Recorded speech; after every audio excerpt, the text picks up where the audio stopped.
ஏன்னு கேட்டா முன்னால் உள்ள மஸ்ஜித குபா மஸ்ஜிதை தாங்கள் தான் கட்டி திறந்து வைத்தீர்கள், அங்க இருக்கிறவங்க கட்டினாங்க, தாங்கள் திறந்து வைத்தீர்கள். அதே போன்று இந்த மஸ்ஜிதையும் தாங்கள் தான் திறக்க வேண்டும் என்பதாக அவர்கள் சொல்லிக் கொண்டார்கள். இப்ப ரசூலுல்லாஹி ஸல்லல்லாஹு அலைஹி வஸல்லம் அவர்கள் அந்த நேரத்தில், இவர்கள் சொல்லக்கூடிய அந்த நேரத்தில் தபூக்குக்கு புறப்பட்டுக் கொண்டு இருக்கின்றார்கள். தயார் நிலையில் புறப்பட ஆயத்தமாக இருக்கின்றார்கள். அதனால் ரசூலுல்லாஹி ஸல்லல்லாஹு அலைஹி வஸல்லம் அவர்கள் சொன்னார்கள், இப்ப நான் போருக்கு போயிட்டு இருக்கிறேன், போருக்கு போயிட்டு திரும்ப வந்த உடனே உங்களுடைய கோரிக்கையை நிறைவேற்றி வைக்கின்றேன், நீங்க கூப்பிட்ட மாதிரி வந்து அந்த மஸ்ஜித். பொதுவாக இந்த சஹாபாக்களுடைய பழக்கமாகவும் இருந்தது. எங்கேயாவது தூரமாக இருக்கக்கூடிய ஒரு வீட்டில ஒரு பகுதியில தொழுகை ஆரம்பிக்கப்பட வேண்டும் என்று இருந்தால் அந்த சஹாபாக்கள் ரசூலுல்லாஹி ஸல்லல்லாஹு அலைஹி வஸல்லம் அவர்கிட்ட வருவாங்க. யார சொல்லலாம், தாங்க எங்க இடத்துக்கு வரணும், நாங்க அந்த என்னுடைய வீட்டுல இந்த இடத்துல தொழலாம் என்பதாக நினைத்து கொண்டு இருக்கின்றோம், தொழுகையுடைய இடமாக முசல்லாவாக ஆக்கி கொள்ளலாம் என்று நினைக்கின்றோம், தாங்க வந்து அந்த இடத்தை காட்டி ஆரம்பிச்சு வச்சுட்டீங்கன்னா அப்புறம் நாங்க தொழுதுக்கிறோம் அப்படின்னு சொல்லுவாங்க. ரசூலுல்லாஹி ஸல்லல்லாஹு அலைஹி வஸல்லம் போவாங்க, தொழுவாங்க, பரக்கத்துக்காக சில துஆக்கள் செய்வார்கள், அப்புறம் வந்துருவாங்க. அந்த இடத்துல தொழுகை நடந்து கொண்டு இருக்கும். வீட்டிலையும் சரி வெளியிலும் சரி எல்லா இடங்களிலும் போய் பழக்கம். அந்த அடிப்படையில் தான் ஒரு புதிய மஸ்ஜித் கட்டப்பட்டால் யார் முத்தகீன்களில் உள்ளவர்களாக இருக்கின்றார்களோ, நல்லடியார்களாக அல்லாஹ்வுடைய பக்தி உள்ளவர்களாக இருக்கின்றார்களோ அவர்களை கூப்பிட்டு முதல்ல அந்த இடத்துல தொழுங்க, தொழுது துஆ செய்யுங்க, பிறகு நாங்க தொழுகை ஆரம்பிச்சுக்கிறோம் அப்படின்னு சொல்றோம். அதுதான் இப்ப எப்படி ஆகி போச்சுன்னு கேட்டா, மஸ்ஜித் திறப்பு விழா அப்படின்னு சொல்லிட்டு முதல்ல பொம்பளைகள்லாம் உள்ள விட்டு போகக்கூடாதவங்கெல்லாம் அவங்கெல்லாம் ஹராபாக்கின பின்னால மறுநாள் காலையில் ஆம்பளைங்கெல்லாம் கூப்பிட்டு, ஆம்பளைங்கள்ல முதலிடம் வைக்கக்கூடியவர் அரசியல்வாதிகள், அவங்க காபீர் அல்லவா அப்படிங்கிறது தெரியாது, அவங்கெல்லாம் உட்கார்ந்து இருப்பாங்க, அவங்க தான் துஆ செய்வாங்க பள்ளிவாசலுக்கு. இந்த மஸ்ஜிதை கட்டின இன்ஜினியர் இருக்கார் பாருங்க, அவருக்கு தங்க மெடல் கொடுக்கணும், ஒரு தங்க மெடல் கொடுப்பாங்க அவருக்கு. ஹராமான ஆம்பளைங்க போட்டுக் கொள்வதற்கு ஹராமான ஒரு தங்க மெடல் இன்ஜினியருக்கு கொடுக்கப்படும், யார் கட்டினாரோ அவருக்கு. எல்லா விஷயம் நடக்குது. மற்றவங்களுக்கெல்லாம் சால்வைகள்லாம் போர்த்துவாங்க, நிறைய சால்வை நான் வாங்கிட்டு வந்திருக்கிறேன் போய் அது மாதிரி மஸ்ஜிதுகள்ல. அப்புறம் கடைசியில பாத்தீங்கன்னு சொன்னா தஞ்சாவூர் ஜில்லாலாம் ஒரு 10,000 20,000 பேர் உட்கார்ந்து இருப்பாங்க. நீட்டமா தெரு இருந்துச்சுன்னா இந்த தெருவில் அந்த தெருவில் நிறைய உட்கார்ந்து இருப்பாங்க. அங்க பிரியாணி பொட்டலங்கள் முதல்ல தயாராயிருக்கும். எவ்வளவுன்னு கேட்டா 15,000 பொட்டலம் 20,000 பொட்டலம் தயாராயிருக்கும். சரி, காலையில 10 மணி 11 மணிக்கு ஆரம்பிப்பாங்க, 1:30 மணி 2 மணிக்கு ஜும்மா நடக்கும். இப்ப ஜும்மா தொழுகை நடப்போது, நீங்க எல்லாம் ஒளி செஞ்சுட்டு எல்லாம் ரெடி ஆயிருங்க, அப்படி சப்பை இப்படி உட்காந்துங்க அப்படி உட்காந்துங்க, நல்ல டைரக்ஷன் எல்லாம் கொடுப்பாங்க. 10,000 பேரும் ஒளி செய்யறதுக்கு இடம் இருக்காது, தண்ணியும் இருக்காது, தண்ணி இருக்காது, இடமும் இருக்காது. அதனால யார் ஒழுவோட இருக்காங்களோ அவங்க தொழுதுக்காங்க, ஒழுவுடன். ஒழு இல்லாதவங்க ஒழு இல்லாம தொழுதுக்காங்க. யாரும் ஒழுவோட தொழுகிறதா கிடையாது. இப்ப போய் யாருங்க ஒளி செஞ்சுட்டு வருது, நான் போய் ஒளி செஞ்சுட்டு வர்றதுக்குள்ள அசுராயிடும், அதுக்குள்ள எங்க யார் ஒளிச்சேரு, இப்படி எல்லாம் மன்னிச்சுவான் தொழுதுட்டு போகுங்க அப்படின்னு சொல்லிட்டு சொல்றவங்க எல்லாம் உண்டு.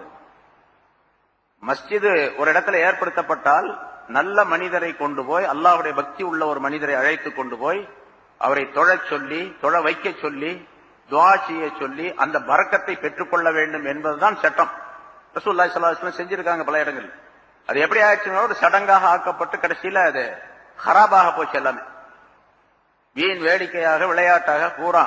மஸ்ஜித் திறப்புடான்னு சொன்னா முதல்ல வர்றது அந்த இதுதான் பூதம், அதாவது கேமரா, அது என்னது வீடியோ பூதம் முதல்ல வந்து நிற்கும். அதுக்கு பிறகு மக்கள்லாம் வருவாங்க. அதுக்காக வேண்டிய ஏற்பாடு. இங்கே ரசூலுல்லாஹி ஸல்லல்லாஹு அலைஹி வஸல்லம் செய்து காட்டியது ஒரு சுன்னத்தான நடைமுறை. ஒரு நல்லடியார் நல்ல மனிதருடைய துஆ ஏற்பட வேண்டும், அவருடைய பரக்கத்து கிடைக்க வேண்டும் என்பதற்காக வேண்டி செய்யப்பட்ட விஷயம். ஸல்லல்லாஹு அலைஹி வஸல்லம் அவர்கள் ஒரு சஹாபி நோய்வாய்ப்பட்டிருந்தார், வியாதியா இருக்கிறார். அவரை பார்ப்பதற்காக ரசூலுல்லாஹி ஸல்லல்லாஹு அலைஹி வஸல்லம் போனாங்க. போனா ரொம்ப உடம்பு சரியில்லை, ரொம்ப இதா இருக்கார். ரசூலுல்லாஹி ஸல்லல்லாஹு அலைஹி வஸல்லம் ஒலு செய்தார்கள். ஒலு செய்த உடனே சஹாபாக்களுடைய பழக்கம் தான் முன்னாடி சொல்லியிருக்காங்க, அந்த ஒலு செய்த தண்ணி யாரும் கீழே விட மாட்டாங்க, எல்லாம் பிடிச்சு மேல தடவிக்குவாங்க. அந்த ஒலு செய்த தண்ணீர் கீழே விழாமல் பிடித்தார்கள். அந்த தண்ணீரை அந்த நோயாளிக்கு தெளித்து விடும்படியாக குடிக்கும்படியாக சொன்னார்கள் ரசூலுல்லாஹி ஸல்லல்லாஹு அலைஹி வஸல்லம். ஒலு செய்த தண்ணியை அந்த நோயாளிக்கு புகட்டும்படியாக அல்லது தெளித்து விடும்படியாக சொன்னார். தெளிக்கப்பட்டது, அவர் சுகமானார் அப்படின்னு வருது ஹதீஸ். இப்ப யாராவது ஒரு நல்லடியார், ஒரு முத்தகையாக ஒரு இருக்கக்கூடிய அல்லாஹ்வுடைய பக்தி இருக்கக்கூடிய ஒரு மனிதர், அவருடைய எச்சில் பட்டாலும் சரி, அவருடைய தண்ணீர் பட்டாலும் சரி, அவருடைய உடலிலே பட்ட எந்த பொருள் பட்டாலும் சரி, அவருடைய வியர்வையாக இருந்தாலும் கூட சரி, அவருடைய துணியாக இருந்தாலும் கூட சரி, அது இன்னொருடைய உடலில் படும்பொழுது அதற்கு மகத்துவம் இருக்கின்றது, பரக்கத்து இருக்கின்றது, நோய் நீங்கும், நல்ல அருள் கிடைக்கும், அல்லாஹ் தஆலாவுடைய எல்லா விதமான பரக்கத்துகளும் கிடைக்கும் அப்படிங்கிறது அந்த ஹதீஸ்கள் இருந்து சொல்லப்படுகின்றது. இமாம் தானவி ரஹ்மத்துல்லாஹி அலைஹி அவர்கள் அந்த ஹதீஸ்க்கு நிறைய விளக்கம் எழுதுகின்றார்கள். இதுவெல்லாம் நல்ல ஒரு ஷேக்காக இருந்தால், பக்தி உள்ள காமிலான ஷேக்காக இருந்தால், அவரிடத்தில் இப்படி அணுகுவதின் காரணமாக இன்னென்ன பரக்கத்துகள் எல்லாம் ஏற்படும் என்று இந்த ஹதீஸை வைத்து உதாரணம் விளக்கம் சொல்லி காட்டுகின்றார்கள். சரி, இங்க அந்த ரசூலுல்லாஹி ஸல்லல்லாஹு அலைஹி வஸல்லம் நான் வர்றேன், போயிட்டு வர்றேன், போருக்கு போன பின்னால போயிட்டு வந்த பின்னால நான் வர்றேன் அப்படின்னு சொல்லிட்டு போயிட்டாங்க. இப்ப அது வரைக்கும் காத்திருந்தாங்க இந்த மனிதர்கள். இதுக்கடையில பல்வேறு நிகழ்ச்சிகள், முன்னால் உள்ள ஆயத்துக்கள் விளக்கம் சொல்லப்பட்டது எல்லாம். ரசூலுல்லாஹி ஸல்லல்லாஹு அலைஹி வஸல்லம் தபூக்கு போயிட்டு வர்றாங்க. வந்தபோது மதீனாவுக்கு வந்து சேருவதற்கு ஒரு நாள் அல்லது ஒரு நாளை விட குறைவான ஒரு காலகட்டம். அந்த நேரத்தில் ஒரு நாளைக்கு முன்னால் இன்னொரு நாள், அடுத்த நாள் வந்து மதீனாவுக்கு வந்து சேர்ந்துருவாங்க. அந்த மாதிரி நேரத்தில் ஹஜ்ரத் ஜிப்ரீல் அலைஹிஸ்ஸலாம் அவர்கள் வந்தார்கள். வந்து சொன்னார்கள், இந்த மாதிரி ஒரு மஸ்ஜித் கட்டப்பட்டு இருக்கின்றது. அந்த மஸ்ஜித் மஸ்ஜிதுல் லிரார், இடையூறு செய்யக்கூடிய மஸ்ஜித் அப்படின்னு ஜிப்ரீல் அலைஹிஸ்ஸலாம் அவர்கள் அல்லாஹ் சொன்னதாக இப்படி ஒரு மஸ்ஜித் கட்டப்பட்டு இருக்கின்றது. அந்த மஸ்ஜித் நீங்கள் தொழு வைப்பதற்கு தகுதியானதல்ல, அங்க போய் தொழ வைக்க கூடாது. நீங்க அது மட்டுமல்ல, அந்த மஸ்ஜிதை நீங்கள் இடித்து விடவும் வேண்டும், இடித்துவிட கட்டளையிட வேண்டும் என்பதாக ஜிப்ரீல் அலைஹிஸ்ஸலாம் அவர்கள் சொல்லி சென்றார். உடனே ரசூலுல்லாஹி ஸல்லல்லாஹு அலைஹி வஸல்லம் தங்களுடைய சஹாபாக்கள்ல ஒரு 2 பேரை கூப்பிட்டாங்க. அலி இப்னு அபி தல்ஹா என்று ஒருவர், இல்ல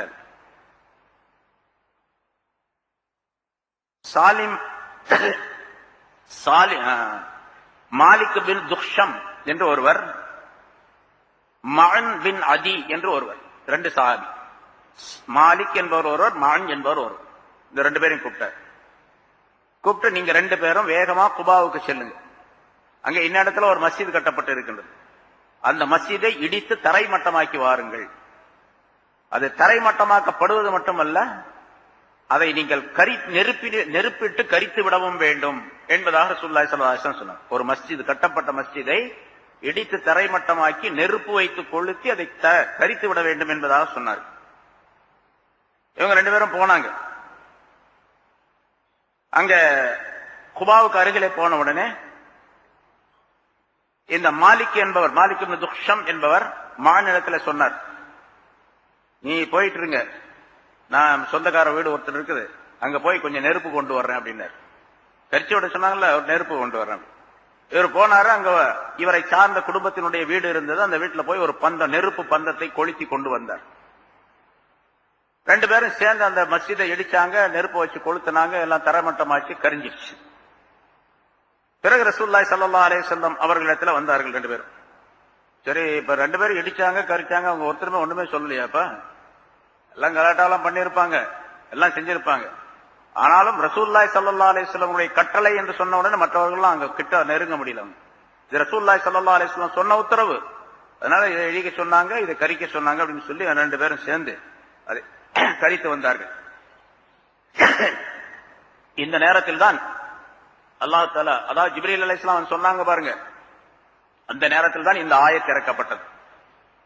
வல்லதீன தஹது மஸ்ஜிதம் திராரன், சில நபர்கள் இடையூறுக்காக வேண்டி, இடையூறு செய்வதற்காக வேண்டியே ஒரு மஸ்ஜிதை கட்டினார்களே, அப்படிப்பட்டவர்கள். குஃப்ரன், அல்லாஹ்வை நிராகரிப்பதற்காக வேண்டியே கட்டினார்கள். வதஃப்ரீகம் பைனல் முஃமினீன், மூமின்களுக்கு மத்தியிலே பிரிவினையை உண்டாக்க வேண்டும் என்பதற்காக வேண்டிய மஸ்ஜிதை கட்டினாங்க. வ இர்சாதன் லிமன் ஹாரபல்லாஹ வ ரசூலஹு, அல்லாஹ்விடத்திலும் அல்லாஹ்வுடைய ரசூலிடத்திலும் மின் கபுல், இதற்கு முன்னதாகவே, இந்த கட்டடம் கட்டப்படுவதற்கு முன்னதாகவே அல்லாஹ்விடத்திலும் ரசூலிடத்திலும் போரிடுவதற்கு தயாரான அந்த மனிதனை எதிர்பார்த்து, அதுதான் ஆமிர், அபு ஆமிர் என்பவர். இர்சாதல் லிமன் ஹாரபல்லாஹ வ ரசூலஹு, அல்லாஹ்விடத்திலும் ரசூலிடத்திலும் போரிடுவதற்கு உரிய அந்த மனிதனை எதிர்பார்த்தவர்களாக அல்லது எதிர்பார்த்ததாக. அப்ப அந்த மனிதன் என்ன வந்து சேரலன்னு அர்த்தம். இதுல இந்த ஆயத்திரம் தெரியுது, அவன் என்ன வந்து சேரல. ஆனா அவன் மூலமாக இந்த ஆள்கள் வந்து போய் சொன்னாங்க, இந்த மாதிரி தாங்க திறப்பு விழா நடத்தணும்னு சொன்னாங்க. ஆனா பின்னால இந்த நிகழ்ச்சி நடந்தது. ரசூலுல்லாஹி ஸல்லல்லாஹு அலைஹி வஸல்லம் 2 பேர்த்த அனுப்பி அதை இடிக்க செஞ்சாங்க, கரிச்சாங்க. ஆனா அல்லாஹ் தஆலா இங்க 3 விதமான தீமைகளை குறிப்பிடுகின்றான். அந்த மஸ்ஜித் கட்டப்பட்டதனுடைய தீமையான நிலை. லிராரன், இடையூறு செய்வதற்காக வேண்டி, அடுத்தவருக்கு இடையூறு செய்ய வேண்டும். உண்மையிலேயே மஸ்ஜிது கட்டப்பட்டு அதுல எல்லாம் ஜனங்கள்லாம் தொழணும் அப்படிங்கறதுக்காண்டி கட்டலாமே. கட்ட நோக்கம் என்ன? முஸ்லிம்களுக்கு இடையூறு செய்யும். இப்ப சில பேர் கட்டுறாங்களே இல்லையா, அதுக்கு பேர் தௌஹீத் மஸ்ஜித் வச்சுக்கிறான். அதுக்கு தௌஹீதுக்கு எதிரானது அந்த மஸ்ஜித பேர் தௌஹீத் மஸ்ஜித் வச்சுக்கிறோம். நம்ம இருக்கிற தௌஹீத் மஸ்ஜித், இந்த மஸ்ஜித் தௌஹீத் மஸ்ஜித். எந்தெந்த மஸ்ஜித் பழையதா இருக்கு அது பூரா தௌஹீதுடைய மஸ்ஜித். ஆனா நம்ம தௌஹீதுடைய மஸ்ஜித் பேர் சொல்றது இல்ல, பொதுவா மஸ்ஜித் சொல்றோம். அவன் புதுசா ஒரு மஸ்ஜிதை கட்டி அதுக்கு தௌஹீதுடைய மஸ்ஜித் வச்சு இங்க என்னென்ன 3 காரணங்கள் சொல்லப்பட்டு அது பூரா அவன் செய்யணும். இப்ப இந்த மஸ்ஜிதெல்லாம் என்ன பண்ணணும்? இந்த சட்டப்படி பார்த்தா, இந்த ஆயத்துப்படி பார்த்தா இஸ்லாமிய ஆட்சியாக இருந்தா இடிச்சு தள்ளணும். ஆனா அப்படி இருக்க கூடாது. அது ரசூலுல்லாஹி ஸல்லல்லாஹு அலைஹி வஸல்லம் அவர்களுக்கு சொன்ன உத்தரவு. இப்ப இருக்கிறதா தான் அதுக்கு சில நிபந்தனைகள் இருக்கின்றன. சரி, இங்க லிராரன், இடையூறு செய்வதற்காக வேண்டி பாருங்க, இடையூறு செய்வதற்காண்டியே தான் கட்டுறான் தௌஹீத் மஸ்ஜித். அதே மாதிரி குஃப்ரன், நிராகரிப்புக்காக வேண்டி. இவன் வெளிப்படையாக நாங்க முஸ்லீம்னு சொல்லிக்கிறான், அவனும் அப்படித்தான் சொன்னான், முஸ்லீம் அப்படித்தான், நாங்க முஸ்லீம்கள் தான் அப்படின்னு சொன்னான். ஆனா உள்ள குஃபுர் நிறைந்து இருக்கின்றது, அல்லாஹ்வுக்கும் ரசூலுக்கும் மாற்றமான கருத்துக்கள் நிறைந்து இருக்கின்றன. அதே மாதிரி இப்பவும் இருக்குது. தஃப்ரீகன் பைனல் முஃமினீன், மூமின்களுக்கு மத்தியிலே பிரிவினை உண்டாக்குறது. பிரிவினை உண்டாக்குதான் 5-6 பேர் தொழுகிறான். ஒரு ஊர்ல பார்த்தேன், 2 பேர் தான் தொழுகிறான், இமாமும் பின்னால் நிற்கிறான். இமாமுக்கும் தொப்பி இல்லை, அவனுக்கும் தொப்பி இல்லை, 2 பேரும் தொழுகிறான். 2 பேர் தொழுகிறதுக்கு அவர் தொழு வைக்கிறாரு, இவர் தொழுகிறாரு. தொழுகிறதுக்கு பெரிய மைக்க கொண்டு வந்து வச்சு அந்த இருக்கக்கூடிய அந்த மஸ்ஜிதுக்கு இடையூறு செய்வதற்காண்டி இவன் தொழுகிற, அவங்க தொழுகிற நேரத்திலேயே இவனும் தொழுகையை ஆரம்பிச்சு பெரிய சத்தம் போட்டு அந்த ஸ்பீக்கர் வால்யூம் கூட வச்சு இங்க தொழுகிறவங்களுக்கெல்லாம் இடையூறா இருக்கு. அவர் கிராத் ஓதுறாரு, அழகா ரொம்ப நீட்டி நீட்டி ஓதுவார். இங்க இருக்கிறவங்களுக்கெல்லாம் இடைஞ்சலா இருக்கும், தொழுகிறவங்களுக்கெல்லாம். இருக்கிற 2 பேருக்கு ஒரு பெரிய மைக்க வச்சு ஸ்பீக்கரை வச்சு அதை வச்சு இதை வச்சு எங்க எந்த நேரத்தில எல்லாம் பாரம்பரியமாக இருக்கக்கூடிய மஸ்ஜிதுல பயான் நடக்குதோ, விவரங்கள் சொல்றாங்களோ, ஜும்மா நடக்குதோ, அந்த நேரத்தில் உடனடியாக அங்க ஏற்பாடு பண்ணுவோம். இதை நம்ம இந்த நாட்டில் நம்ம பாக்குறோம். மஸ்ஜிதுல எப்ப பாங்கு சொல்றாங்க அந்த நேரத்தில் கோயில்ல பாட்டு போடுவோம். நம்ம மஸ்ஜித் பக்கத்துல பாக்குறோம். இங்க எப்ப தொழுகிறாங்களோ அங்க வேகமா சத்தம் போட்டு பாட்டு திருப்பி வைப்பான் எல்லாத்தையும். இதுக்கு நேரா இருக்கணுங்கிறதுக்காண்டி அந்த குழாயை வேண்டி திருப்பி வைப்பான் ஸ்பீக்கரை. இது பூரா அவனும் செய்யறான். அப்ப இவனுக்கு அவனுக்கு என்ன வித்தியாசம்? 3 காரணம் இங்க. லிராரன், இடையூறு செய்வதற்காக வேண்டி. குஃப்ரன், குஃபுருக்காக வேண்டி. தஃப்ரீகன் பைனல் முஃமினீன், மூமின்களுக்கு மத்தியிலே பிரிவினை உண்டாக்குவதற்காக வேண்டி ஒரு மஸ்ஜிதை கட்டினார்களே அத்தகையவர்கள். இன்னொரு காரணத்தை சேர்த்து சொன்னான். அவன் அந்த காரணம் அவன்கிட்ட இருந்தது. வை ரிசாதல் லிமன் ஹாரபல்லாஹு ரசூலஹு மின் கபல், இந்த கட்டணம் கட்டுவதற்கு முன்னாலே அல்லாஹ்விடத்தில் ரசூலிடத்தில் போரிடுவதற்காக வேண்டி தயாராக நிலையில் இருந்தானே, எதிர்பார்த்திருந்தானே, அவனுக்காக வேண்டி என்று சொன்னான். இது ரசூலுல்லாஹி ஸல்லல்லாஹு அலைஹி வஸல்லம் இடத்துல போய் பேசினா அந்த சொன்னானா இல்லையா? ஒரு துஆ செஞ்சா அந்த துஆவுக்கு ரசூலுல்லாஹி ஸல்லல்லாஹு அலைஹி வஸல்லம் ஆமீன் சொன்னாங்க அப்படின்னு சொன்னவா இல்லையா? இதுக்கு முன்னாலேயே ரசூலுல்லாஹி ஸல்லல்லாஹு அலைஹி வஸல்லம் அவரிடத்துல போர் செஞ்சிருக்கிறான். சொற்போர், வாழ் போர் அல்ல, சொற்போர் செஞ்சிருக்கிறான். அதனால அல்லாஹ் தஆலா இங்கே சொல்லுகின்றான் என்பதாக குறிப்பிடப்பட்டிருக்கிறது. இந்த சம்பவத்திற்கு பின்னால அங்க அந்த மஸ்ஜித் இடிக்கப்பட்டது, தரைமட்டமாக்கப்பட்டது. பிறகு ரசூலுல்லாஹி ஸல்லல்லாஹு அலைஹி வஸல்லம் அவர்கள் மதீனாவுக்கு வந்தாங்க. வந்த பின்னால அந்த இடத்துல எந்த மஸ்ஜித் கட்டப்பட்டதோ அந்த இடத்துல, அந்த மஸ்ஜித் லிரார் என்ற அந்த முனாஃபிகீன் கட்டின அந்த மஸ்ஜிதுடைய இடத்துல ஒரு சஹாபியை கூப்பிட்டு, உங்களுக்கு அந்த இடத்துல நீங்க ஒரு வீடு கட்டி கொள்ளுங்கள் அப்படின்னு சொன்னாங்க. நீங்க அந்த இடத்துல ஒரு வீடு கட்டி இருந்து குடியிருங்க அப்படின்னு சொன்னாங்க. அவர் சொன்னாரு, யார சொல்லலாம், அல்லாஹ் குர்ஆன்ல அந்த வீட்டை பத்தி, அந்த இடத்தை பத்தி இப்படி சொல்லி இருக்கிறான். அதாவது மஸ்ஜித் லிரார், துன்பம் தருவதற்காக வேண்டி உள்ள கட்டப்பட்ட மஸ்ஜித் அப்படின்னு சொல்லி அல்லாஹ் சொல்றான். அல்லாஹ் சொன்ன அந்த இடத்துல அல்லாஹ் தஆலா வெறுப்படைந்த அந்த இடத்துல தாங்கள் உத்தரவிட்டு அதை இடித்து தரைமட்டமாக்கி கொளுத்தியும் விட்டீர்கள், நெருப்பிட்டு. அப்படிப்பட்ட இடத்துல நான் வீடு கட்டுறதுக்கு விரும்பல அப்படின்ட்டாரு. அந்த இடத்துல போய் நான் வீடு கட்டி குடியிருக்க விரும்பவில்லை சொல்லிட்டு அவர் சொன்னார், வலாக்கின் அஅதிஹி சாபித் இப்னு அக்ரம். சாபித் இப்னு அக்ரம் என்று ஒரு சஹாபி இருக்கிறார், உங்களுக்கு தெரியும். பைன்னஹு லா மன்சில லஹு, அவருக்கு வீடு இல்லை, அவர் வீடு இல்லாம இருந்துட்டு இருக்கார். அவருக்கு தாங்க கொடுத்தீங்கன்னா நல்லா இருக்கு, எனக்கு ஒரு வீடு இருக்கு, அதனால எனக்கு தேவையில்லை அப்படின்ட்டு. சரி, ரசூலுல்லாஹி ஸல்லல்லாஹு அலைஹி வஸல்லம் சாபித் அப்படிங்கிறவரை கூப்பிட்டு அந்த இடத்துல நீ வீடு கட்டிக்க அப்படின்னு சொல்லி சொன்னாங்க. அவர் வீடு கட்டினாரு. சரி, இடம் கிடைச்சிச்சு அப்படின்னு சொல்லி வீடு கட்டிக்கிட்டாரு. ஆனா வீடு கட்டின பிறகு அந்த சந்ததியில அங்க யார் இருந்தாங்களோ அவர் இருக்கிற வரைக்கும் அதுக்கு பின்னால் அவருடைய குழந்தைகள், அவருக்கு பின்னால் அவங்களுடைய குழந்தைகள், யாருக்குமே குழந்தை பிறக்கவே இல்லை. குழந்தை பிறக்கவில்லை என்பது மட்டுமல்ல, அந்த காலத்துல அரபியர்கள் ஆடு மாடு தான் அவங்களுடைய சொந்த, அது சிறப்பான சொத்து. ஒட்டகம், ஆடு, மாடு இதெல்லாம் வச்சிருப்பாங்க. எந்த ஆட்டு மாட்டுக்கும் குழந்தை பிறக்கவே இல்லை, அதாவது குட்டி போடவே இல்லை இந்த ஆடு மாடு. ஆடு மாடு மட்டுமல்ல, கோழி வளர்த்துக்கிட்டு இருந்தாங்களா, எந்த கோழியும் குஞ்சு பொரிக்கவே இல்லை என்பதாக அந்த இடத்தை பற்றி ஒரு சம்பவம் சொல்லப்பட்டிருக்கின்றது. ஆக அந்த இடம் அல்லாஹ்வினால் ரசூலினால் சபிக்கப்பட்ட இடமாக ஆக்கப்பட்டு விட்டது. இப்ப பாருங்க, நல்ல இடமா தான் இருந்துச்சு.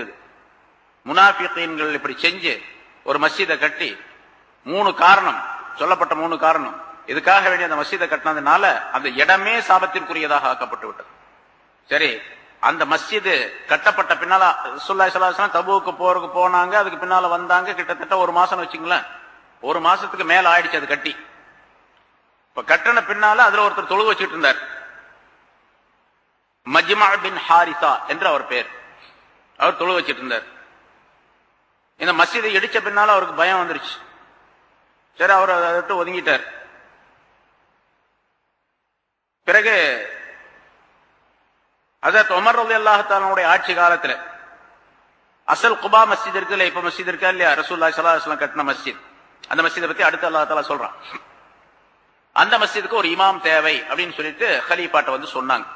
உமர் ரலியல்லாஹு தஆலா அவங்க சொல்லிட்டு சொன்னாங்க, இந்த மஜ்மா பின் ஹாரிசா இருக்கார், நல்லா கிராத் ஓதுவார், அழகா இருக்கு, குர்ஆன் நல்லா தெரிஞ்சவர், ஹாஃபிஸ், அவரு நல்லா கிராத் ஓதுவாரு, அவரை நாங்க இமாமாக நியமிக்கலாம்னு இருக்கிறோம், தாங்க உத்தரவு கொடுத்தீங்கன்னு நியமிச்சுக்கலாம். ஏன்னா இவர் தான் ஹலீஃபா, பிரசிடென்ட், அதாவது ஜனாதிபதி, அதனால அவங்க உத்தரவு கொடுத்தா நியமிச்சுக்கிறோம் அப்படின்னு சொல்லி சொன்னாங்க.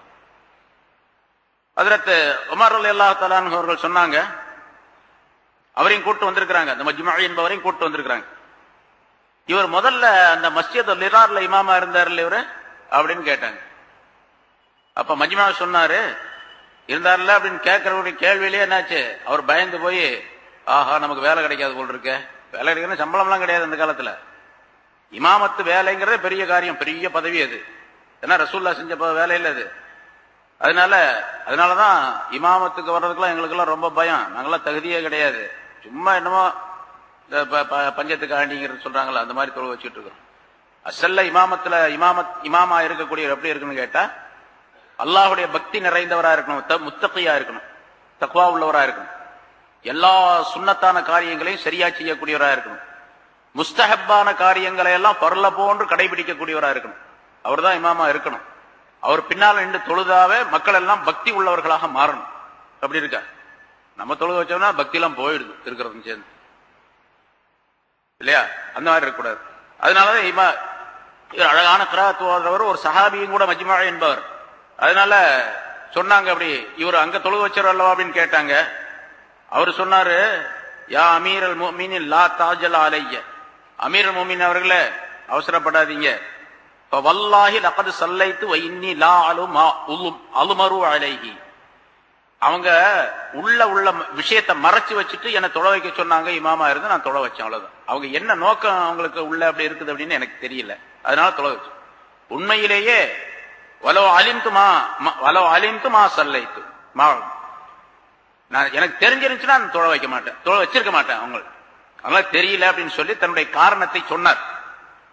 ரசூலுல்லாஹ் ஹஜ்ரத் உமர் ரலியல்லாஹு தஆலா அந்த காரணத்தை ஏற்றுக்கொண்டு அவரை மஸ்ஜித் குபாவுக்கு இமாமாக நியமித்தார்கள் என்பதாக மற்றொரு சம்பவம் சொல்லப்பட்டிருக்கிறது. அந்த மஸ்ஜிதுல் திரார் அப்படிங்கறதுல முதல்ல இமாமா இருந்தாரு, மனப்பூர்வமாக விருப்பத்தோடு அவர் இமாமாக இருந்தா அவர் வேற எங்கேயும் இமாமத்தை செய்யக்கூடாது. ஆனா எவ்வளவு நாளா இமாமா இருந்திருப்பாரு, 1 மாசம் தான் அதிகபட்சமா இருந்தா, 1 மாசம் இருந்திருப்பாரு. 1 மாசத்துக்குள்ளே அது இடிக்கப்பட்டு விட்டது.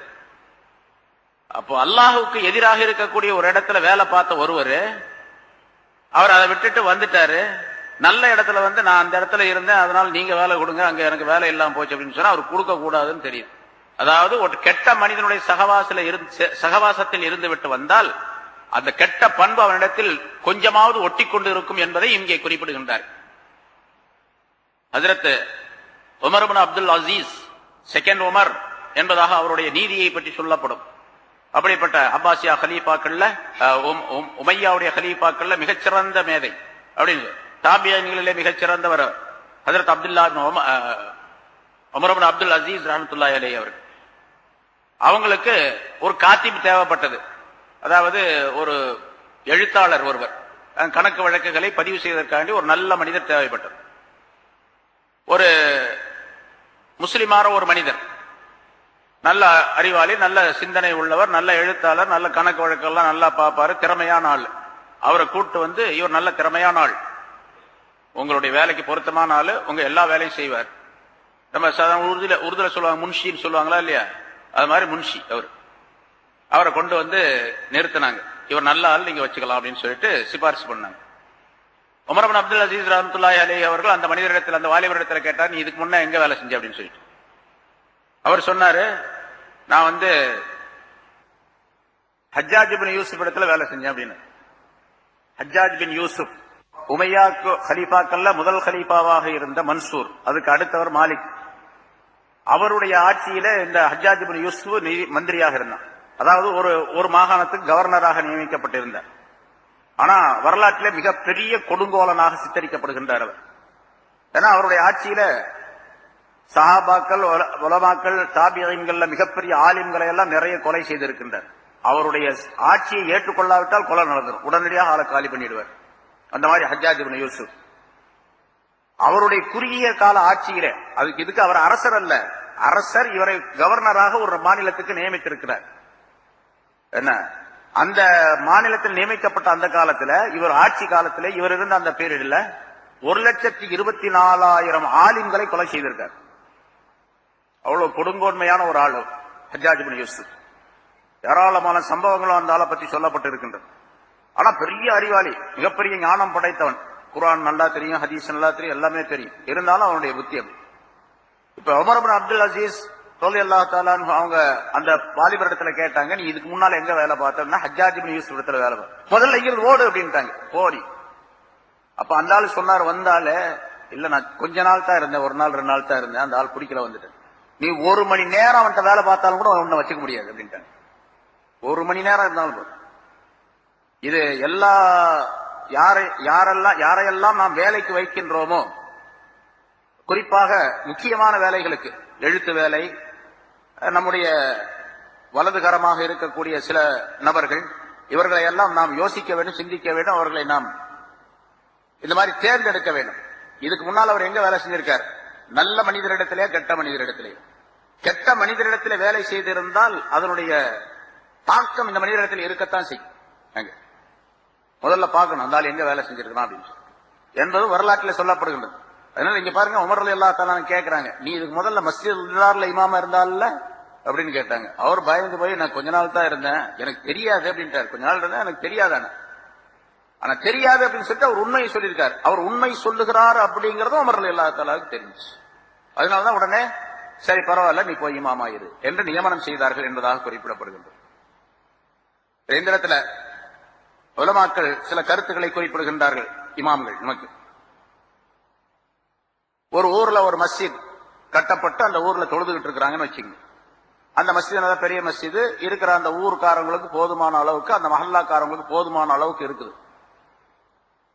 வேற ஒரு ஆள் என்ன பண்றாரு, திடீர்னு பணம் நிறைய இருக்குது அப்படின்னு சொல்லிட்டு பக்கத்துல இன்னொரு மஸ்ஜித் கட்டுறாரு. இப்படி கட்டலாமா அப்படின்னு கேட்டா, பக்கத்துல அந்த மஸ்ஜிதை கட்டுறது கூடாது, அது குற்றத்திற்குரியது. சரி, அப்படி பக்கத்துல ஒரு மஸ்ஜிதை கட்டுறாரு பாருங்க, அது இந்த 3 காரணங்களில் ஏதாவது ஒரு காரணம் இருந்தால், லிரார், குஃப்ரு, தஃப்ரீக்கும் பைனல் முஃமினீன் என்ற 3 காரணங்கள் ஏதாச்சும் ஒண்ணு இருந்துச்சுன்னா அதை இடிக்கிறது வாஜிப். இஸ்லாமிய அரசாங்கம் வந்தா தான் செய்ய முடியும், இந்த அரசாங்கத்தில் செய்ய முடியாது. இடிச்சாருன்னா கோர்ட்ல கொண்டு போய் போட்டுருவார் நம்மள. அதனால சட்டம் என்னன்னு கேட்டா, ஒரு மஸ்ஜித் இருக்கின்றது, அந்த மஸ்ஜித் போதுமான அளவு இருக்கின்றது, எந்த விதமான சிரமமும் கிடையாது, எல்லாரும் அங்க வந்து தொழவும் முடியும் என்று இருந்தால் பக்கத்துல மஸ்ஜித் கட்டுறது கூடாது, அதை இடிக்கிறது வாஜிப் என்பதாக சொல்லப்பட்டது.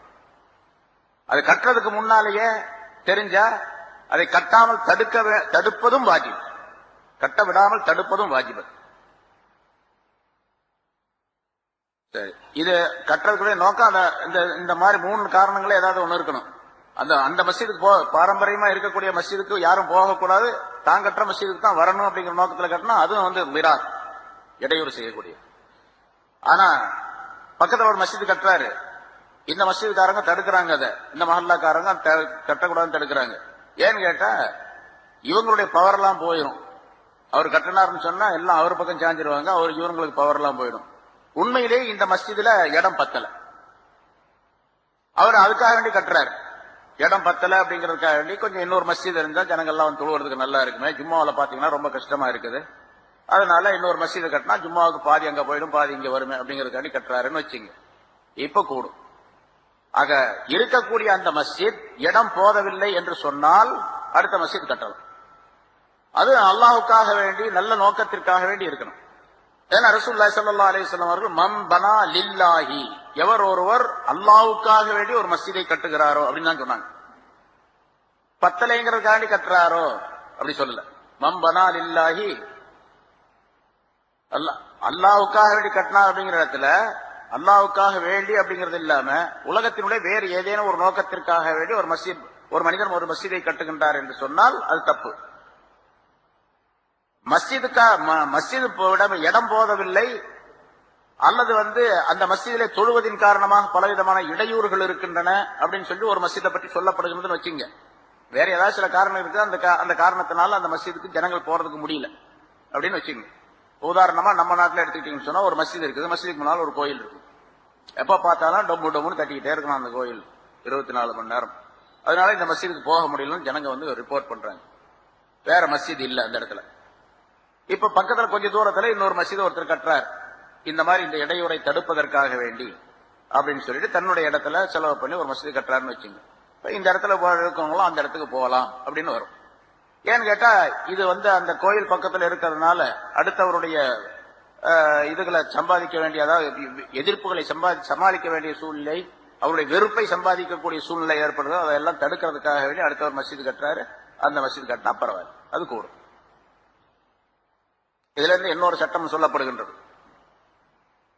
ஒரு மனிதர், அதாவது பொதுவாக லா வரர வலா விரார் அப்படின்னு சொல்லி ஒரு ஹதீஸ் ஸல்லல்லாஹு அலைஹி வஸல்லம் சொல்லியிருக்காங்க. லா வரர வலா விரார், லரர் என்பதும் கிடையாது, லிரார் என்பதும் கிடையாது. அதாவது மார்க்கத்தில் செய்யக்கூடாது. லரர்னா அப்படின்னு சொன்னா இடையூறுன்னு அர்த்தம். அது ரெண்டுக்கு விளக்கம் சொல்லும் போது இப்படி குறிப்பிடுகின்றார்கள். அதாவது லரர் என்று சொன்னால் இடையூறு அப்படின்னு, ரெண்டுக்குமே இடையூறுன்னு அர்த்தம் தான். இடையூறு, துன்பம், துயரம் விளைவித்தல், ஏதாச்சும் கஷ்டம் விளைவித்தல் அப்படிங்கிற அர்த்தம் தான் லரர் விரார் என்ற ரெண்டு வார்த்தைக்கு. இருந்தாலும் கொஞ்சம் கொஞ்சம் வித்தியாசம் இருக்கு. தனக்கு ஏதாவது ஒரு லரர் அப்படின்னு சொன்னா அடுத்தவருக்கு துன்பம் விளைவிப்பது. தனக்கு எந்த விதமான துன்பம் அதனால ஏற்படாது. அவனுக்கு பிரயோஜனம் ஏற்படலாம், பிரயோஜனம் ஏற்படாமலும் இருக்கலாம்.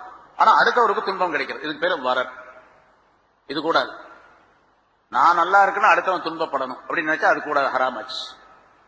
லிரார் அப்படின்னு சொன்னா இவன் செய்யக்கூடிய காரியத்தினால இவனுக்கும் இடைஞ்சல், அடுத்தவனுக்கும் இடைஞ்சல்.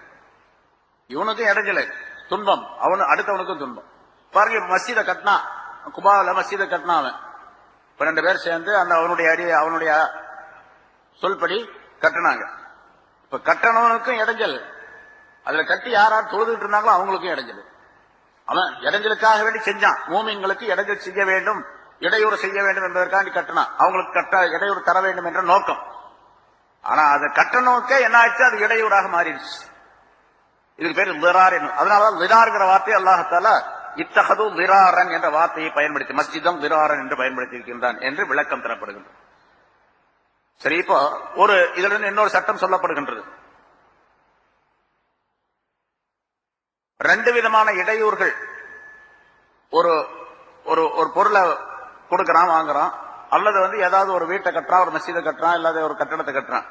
அதனால இப்படி செய்யறதுனால ஒரு இடையூறு ஏற்படுகின்றது, அடுத்தவருக்கு இடையூறு ஏற்படுகின்றது, இவனுக்கும் ஒரு இடையூறு ஏற்படுகின்றது என்று சொன்னால் இந்த 2 இடையூறுகளிலே 2 துன்பங்களிலே எது பெரியதாக இருக்கிறதோ அதை கவனித்து அதை செய்ய வேண்டும் என்பதால். உதாரணத்துக்கு சொல்லப்படுகின்றது, ஒருத்தர் ஒரு வீடு கட்டுறாருன்னு வச்சுங்க. வீடு கட்டி வீட்டுல மாடி கட்டுறார். மாடியில ஜன்னல் வைக்கிறார் ஒரு பக்கத்துல. அந்த ஜன்னல் வழியாக பார்த்தா அடுத்த வீடு தெரியுது, பக்கத்தில் உள்ள வீடு தெரியுது. இருக்கா இல்லையா, பாக்குறோம், பக்கத்தில் உள்ள வீடு தெரியுது. ஆனா அந்த ஜன்னல் கண்டிப்பாக இவருக்கு வைக்கத்தான் வேணும். ஒரு ஜன்னலோ 2 ஜன்னலோ வச்சுதான் ஆகும். ஏன்னா அது வச்சாதான் வெளிச்சமும் காத்தும் வரும் இருக்கு. இல்லாவின்னா அந்த கட்டடமே இருட்டா இருக்கும், காத்தும் வராது. அங்கே வசிக்கக்கூடியவர்களுக்கு பெரிய துன்பம் ஏற்படும், இடையூறு ஏற்படும். ஜன்னல் வச்சுதான் ஆகும். இவருடைய இடம் தான், தன்னுடைய சொந்த இடத்துல, தன்னுடைய சொந்த கட்டடத்துல, தன்னுடைய சொந்த காசை போட்டு ஒரு கட்டடத்தை கட்டுறாரு, அதுல ஜன்னல் வைக்கணும்னு இருக்குது. ஆனா ஜன்னல் வழியாக அடுத்த பின்னால் உள்ள வீட்டை பார்க்கக்கூடிய சூழ்நிலை ஏற்படும். அந்த வீட்டுல பெண்கள் இருப்பாங்க, மற்றவர்கள் இருப்பாங்க. பெண்கள் இருந்தார்கள் அப்படின்னு சொன்னா அவங்களுடைய சில சூழ்நிலைகளை நம்ம தவறாக நினைக்கக்கூடிய சூழ்நிலை ஏற்படும். அதனால பலவிதமான ஆபத்துகள், பலவிதமான சண்டை சச்சரவுகள். இன்னும் சொல்ல போனா இப்படி பார்ப்பதன் காரணமாக சில நேரங்களில 2 சாராருக்கும் தகராறு ஏற்பட்டு அது ஒரு பெரிய சமுதாய பிரச்சனையாக ஏற்படக்கூடிய சூழ்நிலையும் கூட ஏற்பட்டுவிடும் இல்லையா? அடுத்த வீட்டுல பொம்பளை எப்ப ஜன்னல்ல பாக்குறாங்க, ஜன்னல்ல பாக்குறோம். அங்க பொம்பளை இருக்கிறாங்களா இல்லையோ, நீ ஜன்னல்ல பாக்குற அப்படின்னு ரிப்போர்ட் வரும். இப்ப இந்த காலத்துல சொல்ல வேண்டியதுல போலீஸுக்கு போவான், உடனே போலீஸ்கார வருவான், அப்புறம் அரசியல்கார வருவான், எல்லா பிரச்சனையும் ஏற்படும். இப்ப இங்க 2 இடையூறு இருக்குது. வீட்டுக்காரருக்கு காத்து வரல, வெளிச்சம் வரலங்கிற இடையூறு. அந்த வீட்டுக்காரருக்கு, பக்கத்து வீட்டுக்காரருக்கு பொம்பளை பாக்குறாங்க, எங்க வீட்டை பாக்குறாங்க அங்கிருந்து அப்படிங்கிற இடையூறு. இந்த 2ல எது அசத்தானது, ரொம்ப கடுமையான இடையூறு அப்படின்னு சொன்னா, இவருக்கு காத்து வரல அப்படிங்கறத விட அடுத்த வீட்டுல பாக்குறது இடையூறு அதிகமானது. இதை விட 10 மடங்கு கூடுதலானது. அதனால இப்ப வீடு கட்டக்கூடிய இஸ்லாமிய ஷரியத்துடைய முறைப்படி என்ன செய்யணும் கேட்டா, இவர் ஜன்னலை பூரா அடைச்சிடணும், ஜன்னல் போடக்கூடாதுங்கிறது. என் இடம், என் வீடு, என் காசு, நான் போடுவேன், நீ யாரு கேட்கறதுக்கு அப்படின்னு சொல்லக்கூடாது.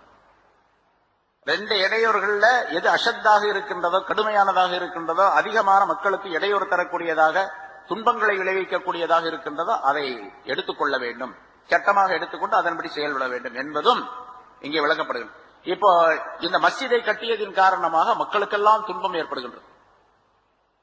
ஏன்னா அவனுடைய நோக்கமே இஸ்லாத்தை ஒழிக்கணும், முஸ்லிம்களை பிரிக்கணும் அப்படிங்கிறதுக்காக. இப்ப நம்ம பாக்குறோம், அரசியல்லையோ அரசியல் அல்லாத நிலையிலேயோ மக்களை பிரித்து செல்லக்கூடிய பல பேர் இருக்கிறாங்க. இவங்க எல்லாம் இந்த குற்றத்திற்குரியவர்.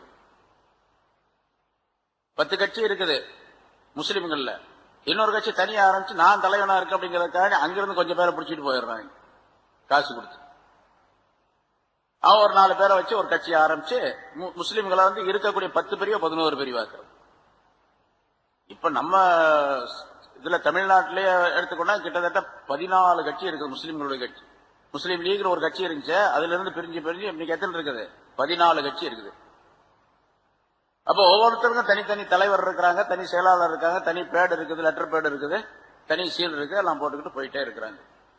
இதெல்லாம் குற்றத்திற்குரியது அப்படிங்கறதும் இதன் மூலமாக, இந்த ஆயத்தின் மூலமாக விளக்கப்படுகின்றது. ரசூலுல்லாஹி ஸல்லல்லாஹு அலைஹி வஸல்லம் அவர்கள் அதை இடிச்ச பின்னால, அதுக்கு பின்னால அந்த இடத்துல என்ன பண்ணாங்கன்னா குனாசா, அதாவது குப்பை மேடாக ஆக்கி விட்டார்கள். அவர் இருந்தாரு, அவருக்கும் குழந்தை பிறக்கல, அதனால அதை பூரா எடுத்துட்டு அப்புறம் கடைசியில் என்னாச்சுன்னு கேட்டா அது குப்பை மேடாக, எப்பொழுதும் குப்பை மேடாகத்தான் இருக்கு. குபாவுல குப்பை மேடுன்னு ஒரு பகுதி இருக்குது பாருங்க. குபாவுடைய மஸ்ஜித் இருக்குது, மஸ்ஜித் குபா, அது அசல்ல உள்ள மஸ்ஜித். அந்த மஸ்ஜிதுக்கு எதிரில் ஒரு கபிரிஸ்தான் இருக்கும். அந்த கபிரிஸ்தான்ல இப்போ அந்த பகுதியில் யாராவது இறந்தாங்கன்னா அங்கதான் அடக்குவாங்க. அதுக்கு பக்கத்துல அந்த குப்பை மேடு இருப்பதாக சொல்லுகின்றார். அப்ப பார்க்கல அது என்ன ஆச்சு அப்படிங்கிறது இல்ல, அது வேற மாதிரி மாத்திருக்காங்க. அந்த பகுதியில தான் அந்த மஸ்ஜித் பக்கத்துல, இப்ப இருக்கக்கூடிய மஸ்ஜித் பக்கத்துல அந்த குப்பை மேடு இருக்குது. அநேகமா இப்ப அதெல்லாம் ரோடாக இருக்குன்னு நினைக்கிறேன். ஏன்னா அதை சுத்தி இப்ப இருக்கக்கூடிய குபா மஸ்ஜிதை சுத்தி ஏராளமான இடத்தை நல்ல ரோடுகள் போட்டு மரங்கள்லாம் வச்சு, இந்த யாரு ஹாஜிகள் வர்றாங்களோ அவங்க பாக்குறதுக்காக வேண்டிய, தங்குறதுக்காக அந்த பேருந்துகளை நிக்க வைக்கிறதுக்காக வேண்டிய உள்ள ரோடுகளாக ஆக்கிட்டாங்க. அதனால அந்த இடம், அந்த குப்பை மேடு ரோடாக ஆக்கப்பட்டு இருக்கும் அப்படிங்கிற நினைக்கிறேன். அடுத்து அல்லாஹ் தஆலா சொல்லுகின்றான், வயிர்சாதல் லிமன் ஹாரபல்லாஹு ரசூலஹு மின் கபில் வல யஹலிஃபுன்ன இன் அரத்னா இல்லல் ஹுஸ்னா. சரி, இப்படி மஸ்ஜிதை கட்டிட்டு நாங்க மஸ்ஜித் கட்டின நோக்கம் என்ன தெரியுமா? மக்களுக்கு நன்மை செய்யணுங்கிறதுக்காக கட்டணும் அப்படின்னு சொல்றாங்க. அது சத்தியம் பண்ணி சொல்றாங்க. வல யஹலிஃபுன்ன, அவர்கள் நிச்சயமாக சத்தியம் செய்கிறார்கள். இன் அரத்னா, நாங்கள் நாடவில்லை, இல்லல் ஹுஸ்னா, நன்மையை தவிர வேற எதையும் நாடல. நன்மையான காரியத்தை தான் நாடித்தான் நாங்க செஞ்சோம் இதை அப்படின்னு சொல்றாங்க. வல்லாஹு யஷ்ஹது இன்னஹும் லகாதிபுன், அல்லாஹ் சாட்சி சொல்றான் இந்த ஆளுகள் எல்லாம் பொய்யர்கள் அப்படின்னு சொல்லிட்டு. நாங்க நன்மையத்தான் நாடணும்னு சொல்றாங்க பாருங்க, பொய் சொல்றாங்க இந்த ஆளுங்க அப்படின்னு. பொய் சொல்றாங்க, யார் சொல்றா? அல்லாஹ் சொல்றான். இப்ப எவ்வளவு பெரிய குற்றத்திற்குரியவர்கள் அவர்கள். வல்லாஹு யஷ்ஹது இன்னஹும் லகாதிபுன், இவர்கள் பொய்யர்கள் என்று அல்லாஹ் தஆலா சாட்சி சொல்லுகிறார். லா தகும் ஃபீஹி அபதா. நபியே, அந்த மஸ்ஜிதிலே, மஸ்ஜிதை இடிச்சாச்சு, ஆனா அந்த இடத்துல அந்த மஸ்ஜித் இது முன்னால சொல்லப்பட்டது என்று வைத்துக் கொண்டால், அதாவது ஜிப்ரீல் அலைஹிஸ்ஸலாம் இந்த ஆயத்தை சேர்த்து கொண்டு வந்தாங்கன்னு சொன்னா, அவன் கட்டின மஸ்ஜிதில நீங்க நிக்காதீங்க, தொழாதீங்க அப்படின்னு அல்லாஹ் சொல்றான். லா தகும் ஃபீஹி அபதா. எப்பொழுதுமே அந்த மஸ்ஜிதில் நபியை நீங்கள் தொழ வேண்டாம். லா தகும் தான் லா துஸல்லி, தொழ வேண்டாம். நீங்க தொழுகிறதுக்கு ஒரு மஸ்ஜித் இருக்குது, அருமையான மஸ்ஜித். அதை என்னுடைய உத்தரவுப்படி நீங்க தான் கட்டுனீங்க, அந்த மஸ்ஜிதில் தொழு. அதுதான் ல மஸ்ஜிதுன் உஸ்ஸிஸா அலா தக்வா மின் அவ்வலி யௌமின். ஆரம்ப நாளில், ஆரம்ப நாள்னா மதீனாவுக்கு வந்த ஆரம்ப நாளில், ஸல்லல்லாஹு அலைஹி வஸல்லம் மக்காவிலிருந்து ஹிஜ்ரத் வந்து மதீனாவுக்கு வரக்கூடிய ஆரம்ப நாள்ல தங்கின இடம் குபா. குபாவில் தங்கினாங்க. 5 நாள் இருந்தாங்க. திங்கள், செவ்வாய், புதன், வியாழன், வெள்ளி. வெள்ளிக்கிழமை காலையில புறப்பட்டு மக்காவுக்கு மதீனாவுக்கு வந்தாங்க. வழியிலே லுஹருடைய ஜும்மாவுடைய நேரம் ஆயிடுச்சு. அதுக்கு முதல்ல ஜும்மா தொழுததே கிடையாது. அப்பதான் ஃபர்ஸ்ட் ஜும்மா, வெள்ளிக்கிழமை. பனு சாலிம் அப்படின்னு சொல்லிட்டு ஒரு கூட்டத்தாருடைய தோட்டம் இருந்துச்சு. அந்த தோட்டத்துல வந்த உடனே ஜும்மாவுடைய கடமையை அல்லாஹ் தஆலா சொன்னா. ரசூலுல்லாஹி ஸல்லல்லாஹு அலைஹி வஸல்லம் குத்பா ஓதுனாங்க, மக்களுக்கு உபதேசம் செய்தார்கள். அந்த ஸல்லல்லாஹு அலைஹி வஸல்லம் முதல் ஜும்மாவில என்ன குத்பா ஓதுனாங்களோ, என்ன உபதேசம் செய்தார்களோ, அது அப்படியே பதிவு செய்யப்பட்டிருக்கின்றது. அதுல எல்லா கிதாப்லயும் இருக்கு, எல்லா ஹதீஸ் கிதாப்லயும் இருக்கு. நான் இங்க முன்னாள் ஜும்மாவிலையும் சொல்லியிருக்கேன் அந்த குத்பாவை. அப்படியே அந்த குத்பா படிச்சு ரசூலுல்லாஹி ஸல்லல்லாஹு அலைஹி வஸல்லம் தொழ வைத்தார்கள். 100 நபர்கள் அதிலே கலந்து கொண்டார்கள். முதலாக 100 பேர் இருந்தாங்க. 100 பேர் பெரிய இது அந்த காலத்துல, அந்த நேரத்துல. அப்படி அதுக்கு பிறகு அல்லாஹ் தஆலா ஆயிரக்கணக்காக ஆக்கினா, லட்சக்கணக்காக ஆக்கினான். சரி, இப்ப அந்த முதல் மஸ்ஜித் குபால இருந்து தங்கி இருந்து முதல்ல கட்டினாங்களே, அதுதான் முதல் நாளில் அப்படின்னு அல்லாஹ் மின் அவ்வலி யௌமின், ஆரம்ப நாளில் தக்வாவின் மீது அமைக்கப்பட்ட, தக்வாவின் மீது அஸ்திவாரமிடப்பட்ட, உஸ்ஸிஸ அல தக்வா, அல்லாஹ்வுடைய பக்தியின் மீது அஸ்திவாரமிடப்பட்ட ஒரு மஸ்ஜித். அஹக்கு அன் தக்வம ஃபீ, அதுல நீங்க தொழுவதற்கு அதுதான் தகுதியானது. இதுல தொழக்கூடாது, இந்த மஸ்ஜிதில நீங்க தொழுங்க. அஹக்கு அன் தக்வம ஃபீ, அந்த மஸ்ஜிதில நீங்க தொழுங்க. ஃபீஹி ரிஜால், அந்த மஸ்ஜிதில சொன்னா மஸ்ஜிதை சுற்றி உள்ள பகுதியில ரிஜால், சில மனிதர்கள் இருக்கிறார்கள். யுஹிப்பூன, அவர்கள் விரும்புகிறார்கள். அன் யததஹரு, அவர்கள் பரிசுத்தமாக இருப்பதை விரும்புகின்றார்கள். சுத்தமா இருக்கணும்னு அவங்க விரும்புறாங்க. அப்படிப்பட்ட சில மனிதர்கள் மஸ்ஜித் குபாவை சுற்றி இருக்கிறாங்க அப்படின்னு அல்லாஹ் சொல்றான். சில மனிதர்களை பார்த்து, அவங்க மஸ்ஜித் குபாவை சுற்றி இப்படி இருக்கிறாங்க, அவங்க பரிசுத்தமா இருக்கிறதை விரும்புகிறார்கள் அப்படின்னு சொன்னா அல்லாஹ் பாராட்டி சொல்றான்னா அவங்க எவ்வளவு பெரிய ஆளா இருக்கணும், எப்படிப்பட்ட மதிப்பு மரியாதை பெற்றவர்களா இருக்கணும், எவ்வளவு உயர்வான மனிதர்களா இருக்கணும். வல்லாஹு யுஹிப்புல் என்று சொல்லிட்டு அல்லாஹ் தஆலா ஒரு கருத்தையும், பொது கருத்தை சொல்லுகின்றான். வல்லாஹு யுஹிப்புல் முத்தஹ்ஹிரீன், அல்லாஹ் தஆலா சுத்தமா இருப்பவர்களை விரும்புகிறான் என்பதாக சொல்லுகிறான். இந்த ஆயத்து வந்த உடனே ரசூலுல்லாஹி ஸல்லல்லாஹு அலைஹி வஸல்லம் அவர்களுக்கு ஒரு பக்கம் மகிழ்ச்சி, இன்னொரு பக்கம் பெரிய ஆச்சரியம். என்ன இது, குபாவுல சில மனிதர்கள், நம்ம தான் 5 நாள் இருந்தோம், மறுபடியும் போயிட்டு வர்றோம். ஆனா இப்படி ஒரு மனிதர்கள், சில மனிதர்கள் இருக்கிறாங்க அப்படின்னு அல்லாஹ் சொல்றானே, சுத்தத்தை விரும்புகிறார்கள் அப்படின்னு அல்லாஹ்வே சொன்னான். படைச்சவனே சொல்றதா இருந்தா எவ்வளவு பெரிய பாராட்டுக்குரிய விஷயம் அப்படின்னு சொல்லிட்டு என்ன பண்ணாங்க, அங்க போய் பார்த்துட்டு வரலாம் வாங்க அப்படின்னு சொல்லிட்டு ரசூலுல்லாஹ் எந்திரிச்சு நடக்க ஆரம்பிச்சாங்க. குபாவை நோக்கி போறாங்க. முஹாஜிரின்களில் சில பேர் கூட போனாங்க, முஹாஜிர்களும் போனாங்க. போன உடனே குபாவுக்கு போய் சேர்ந்தாங்க. அந்த இடத்துல அன்சாரிகள், மதீனாவை சேர்ந்தவர்கள் தான் எல்லாம், அவங்களும் குபாவில் உள்ளவங்களும் அன்சாரிகள் தான். அவங்க அங்க சில பேர் இருந்தாங்க, எல்லாம் உட்கார்ந்துட்டு இருந்தாங்க. ரசூலுல்லாஹி ஸல்லல்லாஹு அலைஹி வஸல்லம் அவர்கள் போன உடனே அவங்களும் அங்க உட்கார்ந்தாங்க, அவர்களோடு சேர்ந்து உட்கார்ந்து கொண்டார்கள். போன உடனே கேட்டாங்க, அந்த சஹாபாக்கள் அங்க இருந்தவர்களிடத்துல கேட்டாங்க, மோமினூன அன்தும், நீங்க எல்லாம் மோமின்களான்னு கேட்டாங்க. அல்லாஹ்வே புகழ்றான், அவங்க போய் மோமின்களான்னு கேட்டேன் அப்படின்னா என்ன அர்த்தம் கேட்டா, அல்லாஹ் சொல்றதை உறுதிப்படுத்திக் கொள்றாங்க. மோமினூன அன்தும், நீங்க மோமின்களா அப்படின்னு கேட்டாங்க. எல்லாரும் வாய் மூடி சக்கத்து மௌனமாக இருந்தாங்க, ஒன்னும் பதில் சொல்லல. ஏன்னா திடீர்னு கேட்டா ஏதாச்சும் வேற கருத்து சொல்ல போறாங்களோ என்னவா ரசூலுல்லாஹ் அப்படின்னு சொல்லிட்டு பேசாம இருந்தாங்க. திரும்ப 2வது தடவை கேட்டாங்க. ரசூலுல்லாஹி ஸல்லல்லாஹு அலைஹி வஸல்லம் கூட போனவங்க ஹஜ்ரத் உமர் ரலியல்லாஹு அன்ஹு இருந்தாங்க அந்த கூட்டத்துல, முஹாஜிரின்கள்ல. உமர் ரலியல்லாஹு தஆலா அன்ஹு சொன்னாங்க, இன்னஹும் மூமினூன், இவர்கள்லாம் மூமின்கள் தான் யார் ரசூலுல்லாஹ் அப்படின்னா, மூமின்கள் தான். இன்னொரு அறிவிப்புல இமாம் கஸாலி ரஹ்மத்துல்லாஹி அலைஹி எழுதக்கூடிய அந்த யஹ்யாவில் எழுதக்கூடிய அந்த வாசகத்துல உமர் ரலியல்லாஹு தஆலா அன்ஹு சொன்னார், நிச்சயமாக நாங்கள் மூமின் தான் அப்படின்னு சொன்னாங்க. அப்படின்னு இங்க இந்த அறிவிப்புல எப்படி இருக்கு, இன்னஹும் மூமின், அவர்கள் மூமின் தான், அனமாவும், நானும் அவங்களோட தான் இருக்கிறேன் அப்படின்னு சொன்னாங்க. நானும் மூமின் தான் அப்படின்னு சொல்லிட்டாங்க. பிறகு ரசூலுல்லாஹி ஸல்லல்லாஹு அலைஹி வஸல்லம் கேட்டார்கள், அத்தர்லௌன பில் கலா, நீங்கள் கலாவை அல்லாஹ்வுடைய விதிப்பை நீங்கள் பொருந்திக் கொள்ளுகிறீர்களா? அல்லாஹ் எதை விதித்தானோ அதை நீங்கள் பொருந்திக் கொள்ளுகிறீர்களா அப்படின்னு கேட்டாங்க. அப்ப எல்லாம் சேர்ந்து சொன்னாங்க, நாம் ஆம் நாங்க பொருந்திக் கொள்ளுகிறோம், அல்லாஹ்வுடைய தீர்ப்பை நாங்கள் பொருந்திக் கொள்ளுகிறோம். திரும்ப கேட்டாங்க, தஸ்பீரூன அலல் பலா, துன்பங்கள் ஏற்பட்டால் நீங்கள் பொறுமையாக இருப்பீர்களா அப்படின்னு கேட்டாங்க. ஆம் இருப்போம் என்பதாக சொன்னார்கள். அத்தஷ்குரூன அலர் ரஹா, நாலாவதா கேட்டாங்க, நீங்க செல்வ செழிப்பான ஒரு நிலை ஏற்பட்டால் நீங்கள் சுக்குர் செய்வீர்களா, நன்றி செலுத்துவீர்களா அப்படின்னு கேட்டாங்க. ஆமான்னு சொன்னாங்க. ஆமா நன்றி செலுத்துவோம் அப்படின்னு சொன்னாங்க. ரசூலுல்லாஹி ஸல்லல்லாஹு அலைஹி வஸல்லம் சொன்னாங்க, மூமினூன வ ரப்பில் கஅபா, கஅபாவுடைய ரப்பின் மீது சத்தியமாக நீங்கள் மூமின்கள் தான். ஒரு மனிதன் மூமினாக இருக்கணும்னு சொன்னா இங்க 4 ஷர்த்துகளை 4 நிபந்தனைகளை குறிப்பிடுகின்றார்கள், 3 நிபந்தனைகளை குறிப்பிடுகின்றார்கள். அதாவது கலா கதிர் என்று ஒன்று இருக்குது இல்லையா, அல்லாஹ்வுடைய விதிப்பு தீர்ப்பு, அதை பொருந்திக் கொள்ள வேண்டும். துன்பங்கள் ஏற்பட்டால் பொறுமையாக இருக்க வேண்டும். செல்வ செழிப்பான நிலை ஏற்பட்டால், சுகம் ஏற்பட்டால் சுக்ர் செய்ய வேண்டும், நன்றி செலுத்த வேண்டும். இந்த 3 தன்மைகள் இருந்தால் ஸல்லல்லாஹு அலைஹி வஸல்லம் அவர்கள் தீர்ப்பு சொல்லுகின்றார்கள், மூமின் தான். ஆனா இந்த மூணுக்கும் விளக்கங்கள் நிறைய இருக்கு, நிறைய சொல்லியிருக்கிறேன், முன்னால நிறைய சொல்லியிருக்கேன் ஏராளம். இந்த 3க்கு மட்டும் தனியா விளக்கி பூராத்தையும் அதனுடைய அதாவது லாப நஷ்டங்கள், அதனுடைய முன்பின் உள்ள விளக்கங்கள், குறைவானது அதிகமானது, இப்படி எல்லாம் சொல்லணும் அப்படின்னு, சாதகமானது பாதகமானது எல்லாத்தையும் சொல்லணும் அப்படின்னு சொன்னா 1 மணி நேரம் 2 மணி நேரம் ஆகும். அப்படிப்பட்ட நிறைய விளக்கங்கள் உடையது இது. சுருக்கமாக இப்படி நம்ம வழங்கணும், அல்லாஹ்வுடைய கலா கதரை பொருந்திக் கொள்ளணும். நல்ல விஷயங்கள் ஏற்பட்டால், நன்மைகள் ஏற்பட்டால், செழிப்பான நிலை ஏற்பட்டால், லாபம் ஏற்பட்டால் சுக்ர் செய்யணும். துன்பங்கள் முசீபத்துகள் ஏற்பட்டால் சபர் செய்யணும். இந்த 3 நிலைகள் இருந்தால் காபாவுடைய ரப்பின் மீது ஆணையாக நீங்கள் மூமின்கள் தான் என்று ரசூலுல்லாஹி ஸல்லல்லாஹு அலைஹி வஸல்லம் சத்தியமிட்டு சொன்னார்.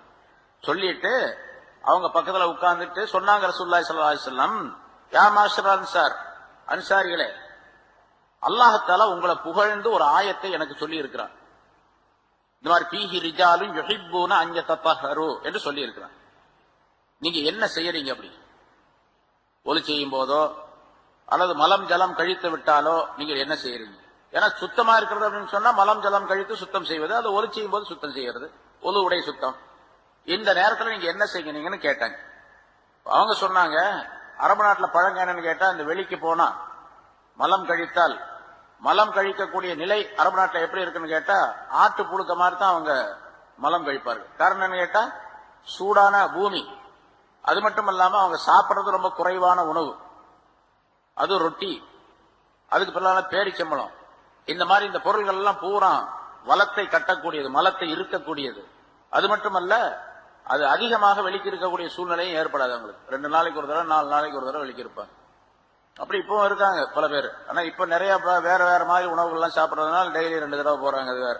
அப்ப 2 நாளைக்கு ஒரு தடவை, டெய்லி 2 தடவை, அந்த மாதிரி போறதுனா இந்த பிறவனை சொல்லுவாங்க இல்லையா, மூசா அலைஹிஸ்ஸலாம் வர்றதுக்கு முன்னால நிறைய சாப்பிடுவான், 40 நாளைக்கு ஒரு தடவை தான் அவன் வெளிக்கு இருப்பான். ஆனா ஒன்னும் செய்யாத அவனுக்கு, எந்த வியாதியும் வந்ததே கிடையாது. மூசாவுடைய பிறவனுக்கு 40 நாளைக்கு ஒரு தடவை தான் வெளிக்கு இருப்பான். மூசா அலைஹிஸ்ஸலாம் அந்த தடியை போட்டாங்க, பாம்பாச்சு பயந்து போனான்ல, அதனால ஒரே நாள்ல 40 தடவை வெளிக்கிருந்தான்.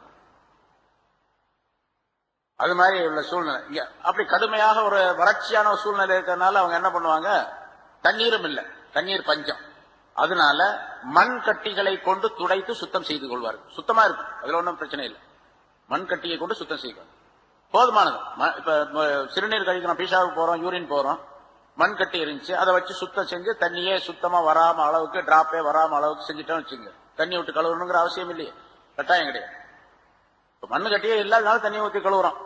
தண்ணி ஊற்றி கழுவுனப்பனாலும் அதுல தண்ணி ஒட்டிக்கிட்டு இருக்குது, அடுத்த தண்ணி வருதா இல்லையான்னு தெரியாது. இப்ப தண்ணி இருக்கிறதுனால மண் கட்டியா இருந்துச்சுன்னா கண்டிப்பா தெரியும். மண் கட்டியை கொண்டு சுத்தம் பண்ணிட்டு இருந்தாங்க அவங்க, அதோட ஸ்டாப் பண்ணிக்குவாங்க. இப்ப இவங்க என்ன பண்ணாங்கன்னா, குபாவாசிகள் மண் கட்டியை கொண்டு சுத்தம் செய்வதுடன் தண்ணீரை கொண்டும் சுத்தம் செய்தார்கள். இது நல்லா இருக்க, நல்லா இல்லை நமக்கு தண்ணீரை. இது சட்டம் சொல்லப்படுவதற்கு முன்னதாகவே தண்ணீரை கொண்டு சுத்தம் செய்து கொள்ளுங்கள் என்று சட்டம் சொல்லப்படுவதற்கு முன்னாலேயே ஐயாமுல் ஜாஹிலிய்யத்துடைய அந்த காலத்திலிருந்து அவங்க தண்ணீரை கொண்டு சுத்தம் செய்து கொண்டிருந்தார்கள். அதைத்தான் அவங்க சொன்னாங்க, நாங்க மண் கட்டியை கொண்டு போதுமாக்கி கொள்ள மாட்டோம், தண்ணீரை கொண்டும் சுத்தம் செய்வோம் என்பதாக சொன்ன பொழுது ஹாதா தாக்க தாக்க ஹாதா அப்படின்னு சொன்னாங்க. இதுதான் அது அப்படின்னு சொன்னாங்க ரசூல். இந்த ஆயத்து வந்ததுக்கு உங்களை பற்றி ஃபீஹி ரிஜாலுன் யுஹிப்பூன அன் யததஹருன் அல்லாஹ் சொன்னது காரணமே இதுதான் அப்படின்னு சொன்னாங்க. என்று ஒரு கருத்து சொல்லப்பட்டது. இன்னொரு கருத்து, அவங்க எல்லா சுத்தம் உடையவர்களாக இருந்தாங்க. வெறுமனே இந்த வெளிச்சுத்தம் மட்டும், இது வெளிச்சுத்தம் இல்லையா, வெளிச்சுத்தம் மட்டுமல்ல, அந்தரங்கமான சுத்தம் உள்ளவர்களாக இருந்தார்கள். அதாவது பாவங்களை விட்டும் சுத்தமாவது அந்தரங்கமான சுத்தம். மனதை சுத்தப்படுத்துவது அஹ்லாக தமீமா, கெட்ட குணங்களை விட்டும் மனதை சுத்தப்படுத்திக் கொள்வது. இந்த சுத்தங்கள் உடையவர்களாக இருந்தார்கள். இன்ஷா அல்லாஹ் அது சம்பந்தமாக அடுத்த வாரம் அதனுடைய விஷயங்களை பார்ப்போம். எனவே இந்த ஒரு ஆயத் நிறைய கருத்துக்களை நமக்கு தெரிவித்து காட்டுகின்றது. எந்த சட்டங்கள் எல்லாம் நமக்கு உடையதாக அதிலிருந்து சொல்லப்பட்டிருந்தோ அதை எடுத்து நடக்கக்கூடியவர்களாக இருக்க வேண்டும். அத்தகைய நல்ல பண்புகளை நம்ம இருக்கும் அல்லாஹ் தஆலா தந்தருள்வானாக. الحمد لله نحمده ونستعينه ونستغفره ونؤمن به ونتوكل عليه ونعوذ بالله من شرور أنفسنا ومن سيئات أعمالنا. من يهده الله فلا مضل له ومن يضلله فلا هادي له. ونشهد أن لا إله إلا الله وحده لا شريك له. ونشهد أن سيدنا ونبينا مولانا محمدا عبده ورسوله أرسله الله بالحق بشيرا ونذيرا وداعيا إلى الله بإذنه وسراجا منيرا. أما بعد فقد قال الله تعالى في كلامه القديم: أعوذ بالله من الشيطان الرجيم. بسم الله الرحمن الرحيم. أفمن أسس بنيانه على تقوى من الله ورضوان خير أم من أسس بنيانه على شفا جرف نهار فانهار به في نار جهنم والله لا يهدي القوم الظالمين. لا يزال بنيانهم الذي بنوا ريبة في قلوبهم إلا أن تقطع قلوبهم والله عليم حكيم. صدق الله العظيم. கண்ணியத்திற்குரிய பெரியோர்களே, சகோதரர்களே, அல்லாஹ் தஆலாவுடைய கிருபையால் 659வது வாரமாக தஃப்சீருடைய இந்த தொடர் பயான் ஆரம்பிக்கப்படுகிறது. சூரத்து தௌபா என்ற அத்தியாயத்தின் 108வது ஆயத்து வரை விளக்கம் சொல்லப்பட்டது. இந்த ஆயத்தின் மூலமாக பலவிதமான சட்டங்களை நமக்கு அல்லாஹ் சொல்லுகின்றான். அந்த ஆயத்தினுடைய தொடரிலே அடுத்து குபாவிலே ஆரம்பத்திலே கட்டப்பட்ட அந்த மஸ்ஜிதை பற்றியும் சொன்னான். லமஸ்ஜிதுன் உஸ்ஸிஸ அலா தக்வா மின் அவ்வலி யௌமின், ஆரம்ப காலத்திலே தக்வாவுடைய இறையச்சத்தினுடைய அடிப்படையில் கட்டப்பட்ட அந்த மஸ்ஜித் ஆகிறது. அஹக்கு அன் தகூம ஃபீஹி, அதிலே நீங்கள் தொழுவதற்கு ரொம்ப தகுதியானது என்பதையும் அல்லாஹ் குறிப்பிட்டார். இந்த மஸ்ஜித் தான் தொழுவதற்கு தகுதியானது. தாங்கள் கட்டிய முதலாவதாக ஏற்படுத்திய குபாவிலே உள்ள மஸ்ஜித் தான் தொழுவதற்கு தகுதியானது. அந்த மஸ்ஜிதிலே நீங்கள் தொழக்கூடாது என்பதாக சொன்னார். இன்னொரு சிறப்பையும் இந்த மஸ்ஜிதுக்கு, குபாவுடைய மஸ்ஜிதிற்கு அல்லாஹ் தஆலா சொன்னான். ஃபீஹி ரிஜாலுன் யுஹிப்பூன அன் யதத்தஹரு, அதிலே சில மனிதர்கள் இருக்கின்றார்கள், அந்த பகுதியிலே அவர்கள் சுத்தமாக இருப்பதை விரும்புகிறார்கள். வல்லாஹு யுஹிப்புல் முத்தஹ்ஹிரீன், அல்லாஹ் தஆலா சுத்தவான்களை விரும்புகின்றான் என்பதாகவும் அல்லாஹ் தஆலா சொன்னார். இந்த ஆயத்திலே பல்வேறு விதமான சட்டங்களை உலமாக்கள் நமக்கு தருகின்றார்கள். இங்கே அந்த மஸ்ஜிதை பற்றி அல்லாஹ் தஆலா சொல்லும் போது 4 விதமான தீமைகளை குறிப்பிடுகின்றான். மஸ்ஜிதே லிரார் என்று முதலாவதாக சொல்லுகின்றான். இடையூறு செய்யக்கூடிய மஸ்ஜித்.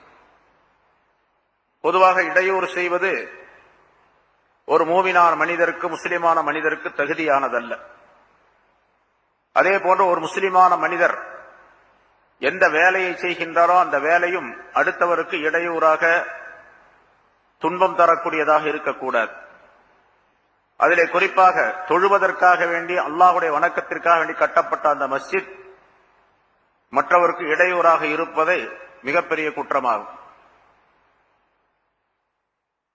ஏனென்று சொன்னால், ஒரு மனிதர் அடுத்தவருக்கு இடையூறு விளைவிக்கும் பொழுது அல்லாஹ் தஆலா இவருக்கு இடையூறை உண்டாக்கி விடுகின்றான். அடுத்தவருக்கு துன்பத்தை, சிரமத்தை ஏற்படுத்தும் போது அல்லாஹ் இவருக்கு சிரமத்தை ஏற்படுத்துகின்றான் என்பது ரசூலுல்லாஹி ஸல்லல்லாஹு அலைஹி வஸல்லம் அவர்கள் சொன்ன ஹதீஸ் ஆகும். மன் லார்ர லார்ரல்லாஹு பிஹி வமன் ஷாக்க ஷாக்கல்லாஹு அலைஹி என்பதாக சொல்லுகின்றார்கள். எவர் அடுத்தவருக்கு துன்பம் தருகின்றாரோ அவருக்கு அல்லாஹ் தஆலா துன்பம் தருவான். எவர் அடுத்தவரை பிளவுபடுத்துகின்றாரோ அல்லாஹ் அவரை பிளவுபடுத்தி விடுவான் என்பதாக. துன்பம் விளைவிக்க நாடினால் அது இவருக்கே தான் திரும்பி வந்து சேரும் என்பது பொருளாகும். அதனால் அந்த மஸ்ஜிதை பற்றி அல்லாஹ் தஆலா 4 விதமான கருத்துக்களை சொல்லுகின்றான். துன்பம் விளைவிப்பதற்காக வேண்டி, வ குஃப்ரன், அல்லாஹ்வையும் ரசூலை நிராகரித்ததற்காக வேண்டி. குஃபருடைய நிலையிலே அந்த மஸ்ஜித் கட்டப்பட்டு இருக்கின்றது, ஈமானுடைய நிலையில் உள்ளதல்ல. மஸ்ஜித் என்பது மூமின்களுக்கு உரியது. ஆகவே அது ஈமான் உடையதாக இருக்க வேண்டும், ஈமானுடைய அம்சம் உடையதாக இருக்க வேண்டும். அதனால்தான் மஸ்ஜித் கட்டப்பட்ட பின்னாலும் கூட அந்த மஸ்ஜிதுக்கு நிர்வாகிகளாக இருக்கக்கூடியவர்கள் மூமின்களாகத்தான் இருக்க வேண்டும். மூமின்கள் அல்லாதவர்கள் மஸ்ஜிதுக்கு நிர்வாகிகளாக வரக்கூடாது. மூன்றாவது சொன்னால் தஃப்ரீக்கும் பைனல் முஃமினீன், மூமின்களுக்கு மத்தியிலே பிரிவினையை உண்டாக்குவதற்காக வேண்டி. இதுவும் மிகப்பெரிய குற்றம். மூமின்களுக்கு மத்தியிலே ஒற்றுமையை உண்டாக்கக்கூடிய வழிவகைகளைத்தான் ஒவ்வொரு முஸ்லிமான மனிதரும் எல்லா காரியங்களிலும் செய்ய வேண்டும். அதற்கு எதிராக செய்யப்படக்கூடிய விஷயம் அது கண்டனத்திற்குரியது, தண்டனைக்குரியது என்பதை அல்லாஹ் குறிப்பிடுகின்றான். அந்த கட்டப்பட்ட அந்த முனாஃபிகீன்களுடைய அந்த மஸ்ஜித் மூமின்களுக்கு மத்தியிலே பிரிவினையை உண்டாக்கிவிட வேண்டும். தொழக்கூடியவர்கள் அங்கே கொஞ்சம் பேர் போக வேண்டும், இங்கே கொஞ்சம் பேர் வர வேண்டும். அப்படி வருவதன் காரணமாக இங்கே வரக்கூடியவர்களுடைய மனதிலே நிஃபாக் என்ற நயவஞ்சகத்தனத்தை விதைக்க வேண்டும், இஸ்லாத்தை விட்டு அப்புறப்படுத்த வேண்டும் என்பதற்காக செய்யப்பட்ட ஏற்பாடு. சென்ற வாரம் ஒரு கருத்து சொன்னோம். இதுபோன்று உலகிலே எங்கிருந்தாலும் சரி, ஒரு மஸ்ஜித் நல்ல முறையிலே நடந்து வந்து கொண்டிருக்கக்கூடிய நிலையிலே இன்னொரு மஸ்ஜித் பக்கத்திலே கட்டப்பட்டு மக்கள் இங்கேயும் வர வேண்டும் என்பதாக சொல்லப்பட்டால் அது கெடுதலுக்காக வேண்டி, மூமின்களை முஸ்லிம்களை பிரிப்பதற்காக வேண்டி, ஜமாஅத்தை பிரிப்பதற்காக வேண்டி என்று இருந்தால் அது மஸ்ஜித் அல்-மிராரில் சேர்ந்தது என்பதாக குறிப்பிடுகின்றார். ஆனால் அது இஸ்லாமிய ஆட்சியாக இருந்தால் அதற்கு சட்ட முறைப்படிக்கு அது செய்யப்படும். இஸ்லாமிய ஆட்சி இல்லாத இடத்திலே அதற்குரிய முறைப்படி நடந்து கொள்ள வேண்டும் என்பதாக சொல்லப்பட்டிருக்கின்றது. என்று நாம் பார்க்கின்றோம், சில இடங்களிலே தனியாக ஒரு மஸ்ஜிதை கட்டிக்கொண்டு அவரவருடைய விருப்பத்திற்கு செயல்படக்கூடிய சூழ்நிலை. அதுவெல்லாம் மஸ்ஜித் என்பதாகவே ஆக்கப்பட மாட்டாது. சில உலமாக்களுடைய கருத்து, பெரும்பாலான உலமாக்களுடைய கருத்து என்னவென்று சொன்னால், அப்படி இருக்கக்கூடிய அசல் மஸ்ஜிதுக்கு எதிராக ஒரு மஸ்ஜிதை கட்டி இதுவும் மஸ்ஜித் தான், முஸ்லிம்கள் இங்கேயும் தொழலாம் என்பதாக சொல்லுவார்களே, ஆனால் அந்த மஸ்ஜிதிலே தொழுவது கூடாது. தொழுதால் தொழுகையே கூடாது. தொழக்கூடாது என்பது ஒரு சட்டம், தொழுதால் தொழுகையே கூடாது என்பது இன்னொரு சட்டம். ரெண்டும் அங்கே நிகழ்த்தப்படும். நான்காவது அல்லாஹ் சொல்லுவது இர்சாதல் லிமன் ஹாரபல்லாஹ வ ரசூலஹு, அல்லாஹ்வுக்கும் அவனுடைய அல்லாஹ்விடத்திலும் ரசூலிடத்திலும் போரிடக்கூடிய மனிதன் அதனை எதிர்பார்த்த நிலையிலே இந்த மஸ்ஜிதை கட்டி இருக்கின்றார்கள் என்பதாக. அபூ ஆமிர் என்ற அந்த மனிதன் தன்னுடைய சகாக்களுக்கு சொன்னான், இப்படி இந்த இடத்திலே ஒரு மஸ்ஜிதை நீங்கள் கட்டுங்கள், அந்த மஸ்ஜிதிலே நம்முடைய காரியங்கள் நடைபெற வேண்டும். நான் இங்கிருந்து ரோமுக்கு செல்லுகின்றேன். ரோமாபுரியில் இருக்கக்கூடிய கைசர் என்ற மன்னனிடத்தில் பேசி, அவனும் முஸ்லிம்களுக்கு இந்த இஸ்லாத்திற்கு எதிராக இருக்கின்றான், அவனிடத்திலிருந்து நான் ஒரு படையை திரட்டிக் கொண்டு வருகின்றேன். நீங்கள் அந்த மஸ்ஜிதை கட்டி அதிலே முஸ்லிம்களை எதிர்ப்பதற்காக வேண்டிய ஆயுதங்களையும் மற்ற தளவாடங்களையும் சேமித்து வையுங்கள் என்பதாக சொல்லி சென்றான். அதன்படி அங்கே போனான். ஆனால் அவர் வருவதற்குள்ளாகவே இந்த நிலை ஏற்பட்டு விட்டது என்பதாக அல்லாஹ் தஆலா சட்டமிட்டான். இந்த ஆயத்தை அருளினான். அந்த மஸ்ஜித் இடித்து தள்ளப்பட்டது, கரிக்கப்பட்டது நெருப்பினார் என்பதாக சொல்லப்பட்டிருக்கின்றது. சென்ற வாரம் இதுக்குரிய விளக்கங்கள்லாம் சொல்லப்பட்டன.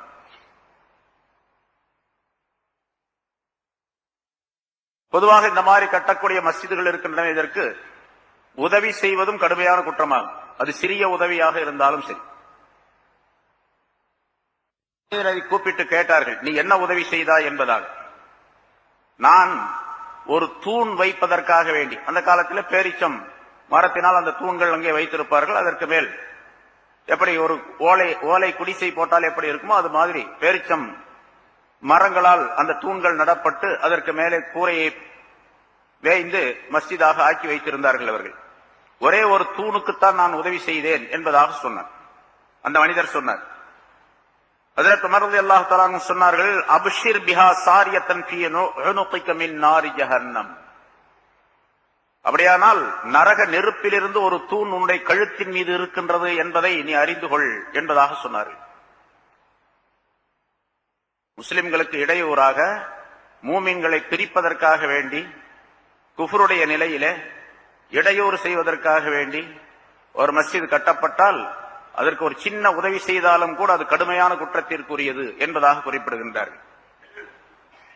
இதற்கு நேர் எதிராக இங்க 4 விதமான காரணங்களை அல்லாஹ் தஆலா சொன்னான் அந்த மஸ்ஜித் இருக்கு. அதற்கு எதிராக மஸ்ஜித் தக்வாவை பற்றி அல்லாஹ் சொல்லுகின்றான். லமஸ்ஜிதுன் உஸ்ஸிஸா அலா தக்வா மின் அவ்வலி யௌமின் என்ற ஆயத்தின் மூலமாக குபாவிலே ஆரம்பத்திலே ரசூலுல்லாஹி ஸல்லல்லாஹு அலைஹி வஸல்லம் அவர்கள் மூலமாக கட்டப்பட்ட அந்த மஸ்ஜிதை பற்றி சிறப்பித்து கூறுகின்றான். அப்படியானால் இதற்கு நேர் எதிராக அந்த மஸ்ஜித் எப்படி இருக்க வேண்டும் என்பதையும் அல்லாஹ் தஆலா தெரியப்படுத்துகின்றான். அதிலே மக்களுக்கு எந்த விதமான இடையூறும் இல்லாமல் மக்கள் சிறப்பாக வாழக்கூடிய சூழ்நிலையை மஸ்ஜிதின் மூலமாக உருவாக்க வேண்டும். ஒரு மஸ்ஜித் ஒரு மஹல்லாவிலே இருக்கின்றது என்று சொன்னால் அந்த மஹல்லாவினுடைய மிக முக்கியமான கேந்திரமாக, அந்த மஹல்லாவினுடைய எல்லா விஷயங்களையும் கண்காணிக்கக்கூடியதாக அந்த மஹல்லாவுடைய அந்த மஸ்ஜிதுடைய நிர்வாகிகள் இருக்க வேண்டும் என்பதையும் அல்லாஹ் தெரியப்படுத்துகின்றார். அதனால்தான் 5 நிபந்தனைகளை குறிப்பிட்டு நான் முன்னால் உள்ள ஆயத்திலே சொல்லப்பட்டு இருக்கின்றது. இன்னமா யாமுரு மசாஜித் அல்லாஹி மன் ஆமன பில்லாஹி வல் யௌமில் ஆகிர் என்ற ஆயத்தினுடைய தொடரிலே மஸ்ஜிதுக்கு நிர்வாகிகளாக வரக்கூடியவர்கள் 5 விதமான நிபந்தனைகள் உடையவர்களாக இருக்க வேண்டும் என்பதால் அல்லாஹ்வை நம்ப வேண்டும், ஆகிரத்துடைய நம்பிக்கை உள்ளவர்களாக இருக்க வேண்டும், தொழுகையை நிலைநிறுத்தக்கூடியவர்களாக இருக்க வேண்டும், ஜகாத்து கொடுப்பவர்களாக இருக்க வேண்டும், அல்லாஹ்வை தவிர வேறு எவரையும் பயப்படாதவராக இருக்க வேண்டும். சட்டங்களை சொல்லுவதிலே, நேர்மையை நீதியை சொல்லுவதிலே, உண்மையை சொல்லுவதிலே அல்லாஹ்வை தவிர வேறு எவருக்கும் பயப்படக்கூடாது என்ற 5 நிபந்தனைகள் அல்லாஹ் தஆலா சொல்லி காட்டினார். ஆக மஸ்ஜித் தக்வா என்பது மஸ்ஜிதுக்கு பொதுவாக அந்த மஸ்ஜிதுக்கு மஸ்ஜித் தக்வா என்று அல்லாஹ் தஆலா குறிப்பிட்டிருந்தாலும் கூட குறிப்பாக அந்த மஸ்ஜிதை பற்றி சொல்லுகின்றான். அதிலும் கருத்து வேறுபாடு இருக்கின்றது. அந்த மஸ்ஜித் தக்வா என்பது மஸ்ஜிதுன் உஸ்ஸிஸா அலா தக்வா மின் அவ்வலி யௌமின் என்ற இந்த ஆயத்து இருக்கின்றது. இது குபாவுடைய மஸ்ஜிதை சுட்டி காட்டுகின்றதா அல்லது மதீனாவில் உள்ள மஸ்ஜித் நபியை சுட்டி காட்டுகின்றதா என்பது பற்றி கருத்து வேறுபாடு இருக்கின்றது. இமாம் அஹ்மது பின் ஹம்பல் ரஹ்மத்துல்லாஹி அலைஹி அவர்கள் சொல்லுகின்றார்கள் தங்களுடைய கிதாபிலே ஒரு ஹதீஸிலே, இந்த மஸ்ஜித் தக்வா என்பது மஸ்ஜித் நபவி தான் என்பதாக குறிப்பிடுகின்றார்கள். ஏனென்று சொன்னால் இதுதான் ரசூலுல்லாஹி ஸல்லல்லாஹு அலைஹி வஸல்லம் அவர்கள் ஹிஜ்ரத்துக்கு பின்னால், ஹிஜ்ரத் என்பதனுடைய ஆரம்பம் மதீனாவுக்கு வந்த பின்னால் தான். மதீனாவுக்கு வருவதற்கு சில நாள்களுக்கு முன்னதாக குபாவிலே தங்கி இருந்தார்கள். இடையிலே தங்கியிருந்த அந்த இடத்திலே கட்டியது இந்த மஸ்ஜித் தக்வாவாக லமஸ்ஜிதுன் உஸ்ஸிஸா அலா தக்வா என்ற ஆயத்திற்கு பொருத்தமாக ஆகாது என்பதாக குறிப்பிடுகின்றார். இது சம்பந்தமாக சில ஹதீஸ்களும் அறிவிக்கப்பட்டு இருக்கின்றன. 2 சஹாபாக்கள் தர்க்கம் செய்து கொண்டார்கள். அல்லாஹ் தஆலா சொல்லி இருக்கக்கூடிய இந்த மஸ்ஜித் தக்வா என்பது எது என்பதாக. ஒருவர் சொன்னார் குபாவில் இருக்கக்கூடிய மஸ்ஜித் என்பதாக. இன்னொருவர் சொன்னார் இல்லை இல்லை இந்த மஸ்ஜித் நபவி தான்.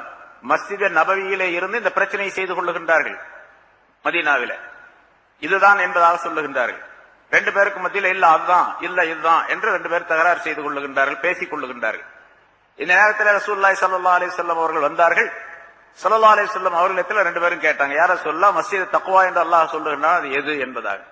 ரசூலுல்லாஹி ஸல்லல்லாஹு அலைஹி வஸல்லம் அவர்கள் கீழே குனிந்து ஒரு பிடி மண்ணை எடுத்து அந்த மண்ணை கீழே தரையிலே திரும்பவும் அடித்து இதுதான் அது என்பதாக சொன்னார்கள் என்பதாக இமாம் அஹ்மது ரஹ்மத்துல்லாஹி அலைஹி அவர்கள் அறிவிக்கின்றார்கள். அதாவது மஸ்ஜித் நபவி தான் அது என்பதாக. ஆனால் பெரும்பாலான உலமாக்களுடைய கருத்து மஸ்ஜித் குபா என்பதாக வேறு ஹதீஸ்களின் மூலமாக தெரியப்படுத்தப்பட்டு இருக்கின்றது. எப்படி இருந்தாலும் முதல் மஸ்ஜித் என்பது 2மே என்பதாகவும் 2ஐயும் சேர்த்து கணக்கிட்டு சிலர் சொல்லுகின்றார்கள். என்ன சொன்னா ஆரம்பத்திலே ரசூலுல்லாஹி ஸல்லல்லாஹு அலைஹி வஸல்லம் குபாவிலே வந்து தங்கியதின் காரணமாக அந்த மஸ்ஜிதை கட்டினார்கள். மதீனாவுக்கு வந்த பின்னால் முதலாக இந்த மஸ்ஜிதை கட்டினார்கள். எனவே 2மே மஸ்ஜித் தக்வா தான், தக்வாவுக்கு உரிய மஸ்ஜித் என்று அல்லாஹ் சொல்லுகின்றான். இது 2ஐயும் குறித்துத்தான் என்பதாகவும் குறிப்பிடுகிறது. ஆக 2 மஸ்ஜிதிலும் தொழுவதற்கின்றதே அது மிகச் சிறப்பானது. அதனால்தான் ரசூலுல்லாஹி ஸல்லல்லாஹு அலைஹி வஸல்லம் அவர்கள் மதீனாவுக்கு வந்த பின்னாலும் கூட ஒவ்வொரு சனிக்கிழமையும், பெரும்பாலும் சனிக்கிழமை நாள்களிலே குபாவுக்கு செல்லுவார்கள். சில நேரங்களிலே நடந்து செல்லுவார்கள், சில நேரங்களே வாகனத்திலே செல்லுவார்கள். அங்கே 2 ரக்காத் தொழுது விட்டு திரும்பி வருவார்கள்.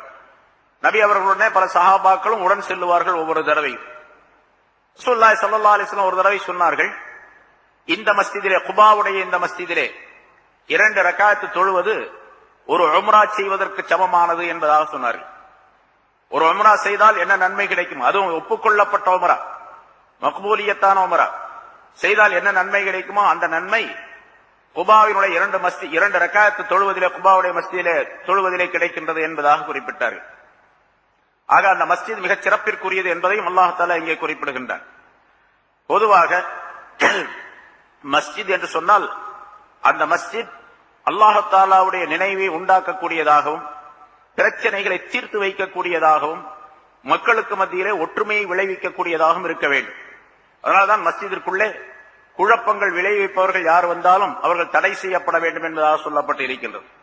சிறு குழந்தைகள், பைத்தியக்காரர்கள் இவர்கள் எல்லாம் உள்ளே வரக்கூடாது என்பதாக ரசூலுல்லாஹி ஸல்லல்லாஹு அலைஹி வஸல்லம் சொன்னார்கள். ஜன்னிபு மசாஜிதக்கும் சிபியானக்கும் வ மஜானீனக்கும் வ பையாக்கும் வ ஷிராக்கும் என்று ஒரு நீண்ட ஹதீஸை சொல்லுகின்றார்கள். உங்களுடைய மஸ்ஜிதுகளிலே சிறு குழந்தைகளை நீங்கள் தடை செய்யுங்கள், அவர்களை வரவிடாதீர்கள்.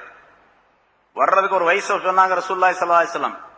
உங்களுடைய குழந்தைகள் 7 வயதானால் அவர்களை தொழும்படியாக ஏவுங்கள். முரு அவுலாதக்கும் என்ற ஹதீஸின் மூலமாக உங்களுடைய குழந்தைகளுக்கு 7 வயசுல தொழுகையை நீங்கள் சொல்லிக் கொடுங்கள், அவர்களுக்கு கட்டளையிடுங்கள். அப்படின்னா மஸ்ஜிதுக்கு வருவதற்கு தகுதி பெற்ற வயது 7 வயது. 10 வயதானால் அவர்கள் தொழவில்லையானால் அதற்காக நீங்கள் அடியுங்கள். கண்டிக்கக்கூடிய அமைப்பிலே, காயம்படாத அமைப்பிலே, வலி இல்லாத அமைப்பிலே அவர்களை அடிக்க வேண்டும் என்பதாக சொல்லுகின்றார். ஆக ஒரு குழந்தையை அடிப்பது 10 வயதிலே இருக்க வேண்டும். அப்படி அந்த நேரத்தில் அடித்தால்தான் நாம் தவறு செய்தால் அடி வாங்குவோம், நம்முடைய உஸ்தாத், நம்முடைய தாய் தந்தை நம்மை அடிப்பார்கள் என்ற எண்ணம் அந்த குழந்தைக்கு வருவது 10 வயதில் தான். தமீஸ் என்பதாக சொல்லப்படும். அந்த நேரத்தில் அவருக்கு, அந்த குழந்தைக்கு வரக்கூடிய, அதாவது நல்லது கெட்டது என்பதை பாகுபடுத்தி தெரியக்கூடிய வயசு என்பதாக குறிப்பிடப்பட்டு இருக்கின்றது. 7 வயதிலிருந்து அதற்கு பிறகு உள்ள வயது. அந்த அப்படி உங்களுடைய ஜன்னிபு மசாஜிதக்கும் சிபியானுக்கும், உங்களுடைய குழந்தைகளை, சிறு குழந்தைகளை மஸ்ஜிதை விட்டும் நீங்கள் தவிர்த்துக் கொள்ளுங்கள், நீக்கிக் கொள்ளுங்கள், வரவிடாதீர்கள். அதே போன்று பைத்தியக்காரர்களை நீங்கள் வரவிடாதீர்கள். மஸ்ஜிதிலே வியாபாரம் கொடுக்கல் வாங்கல் செய்யாதீர்கள் என்றெல்லாம் ரசூலுல்லாஹி ஸல்லல்லாஹு அலைஹி வஸல்லம் அவர்கள் அந்த ஹதீஸிலே பல கருத்துக்களை குறிப்பிடுகின்றார்கள். அதாவது மஸ்ஜித் என்று சொன்னால் அதிலே அல்லாஹ்வுடைய தக்வா உருவாவதற்காக வேண்டி உள்ள அம்சங்களை செய்ய வேண்டும். குழப்பங்கள் செய்யக்கூடியவர்களை அதனை வரவிடக்கூடாது என்பதையும் குறிப்பிடுகின்றார்கள். இந்த ஆயத்தின் மூலமாக அல்லாஹ் தஆலா அதனையும் நமக்கு தெரியப்படுத்துகின்றார். அதே போன்று அந்த மஸ்ஜித் லிராருடைய அந்த மஸ்ஜிதிலே தொழக்கூடாது என்று அல்லாஹ் லா தகும் ஃபீஹி, அதிலே தொழாதீர்கள் என்பதாக அல்லாஹ் தஆலா கட்டளையிட்டார். ஒரு மஸ்ஜித் அநியாயமாக கட்டப்பட்டு இருக்கின்றது, தவறான பொருளின் மூலமாக அல்லது அநியாயக்கார மனிதனின் மூலமாக ஒரு மஸ்ஜித் கட்டப்பட்டு இருக்கின்றது என்று சொன்னால் அந்த மஸ்ஜிதிலே போய் தொழுவதும் கூடாது என்பது இந்த ஆயத்தினுடைய விளக்கமாகும். இந்த ஆயத்திலிருந்து பெறப்படக்கூடிய கருத்தாகும் என்பதாகவும் குறிப்பிடுகின்றார்கள்.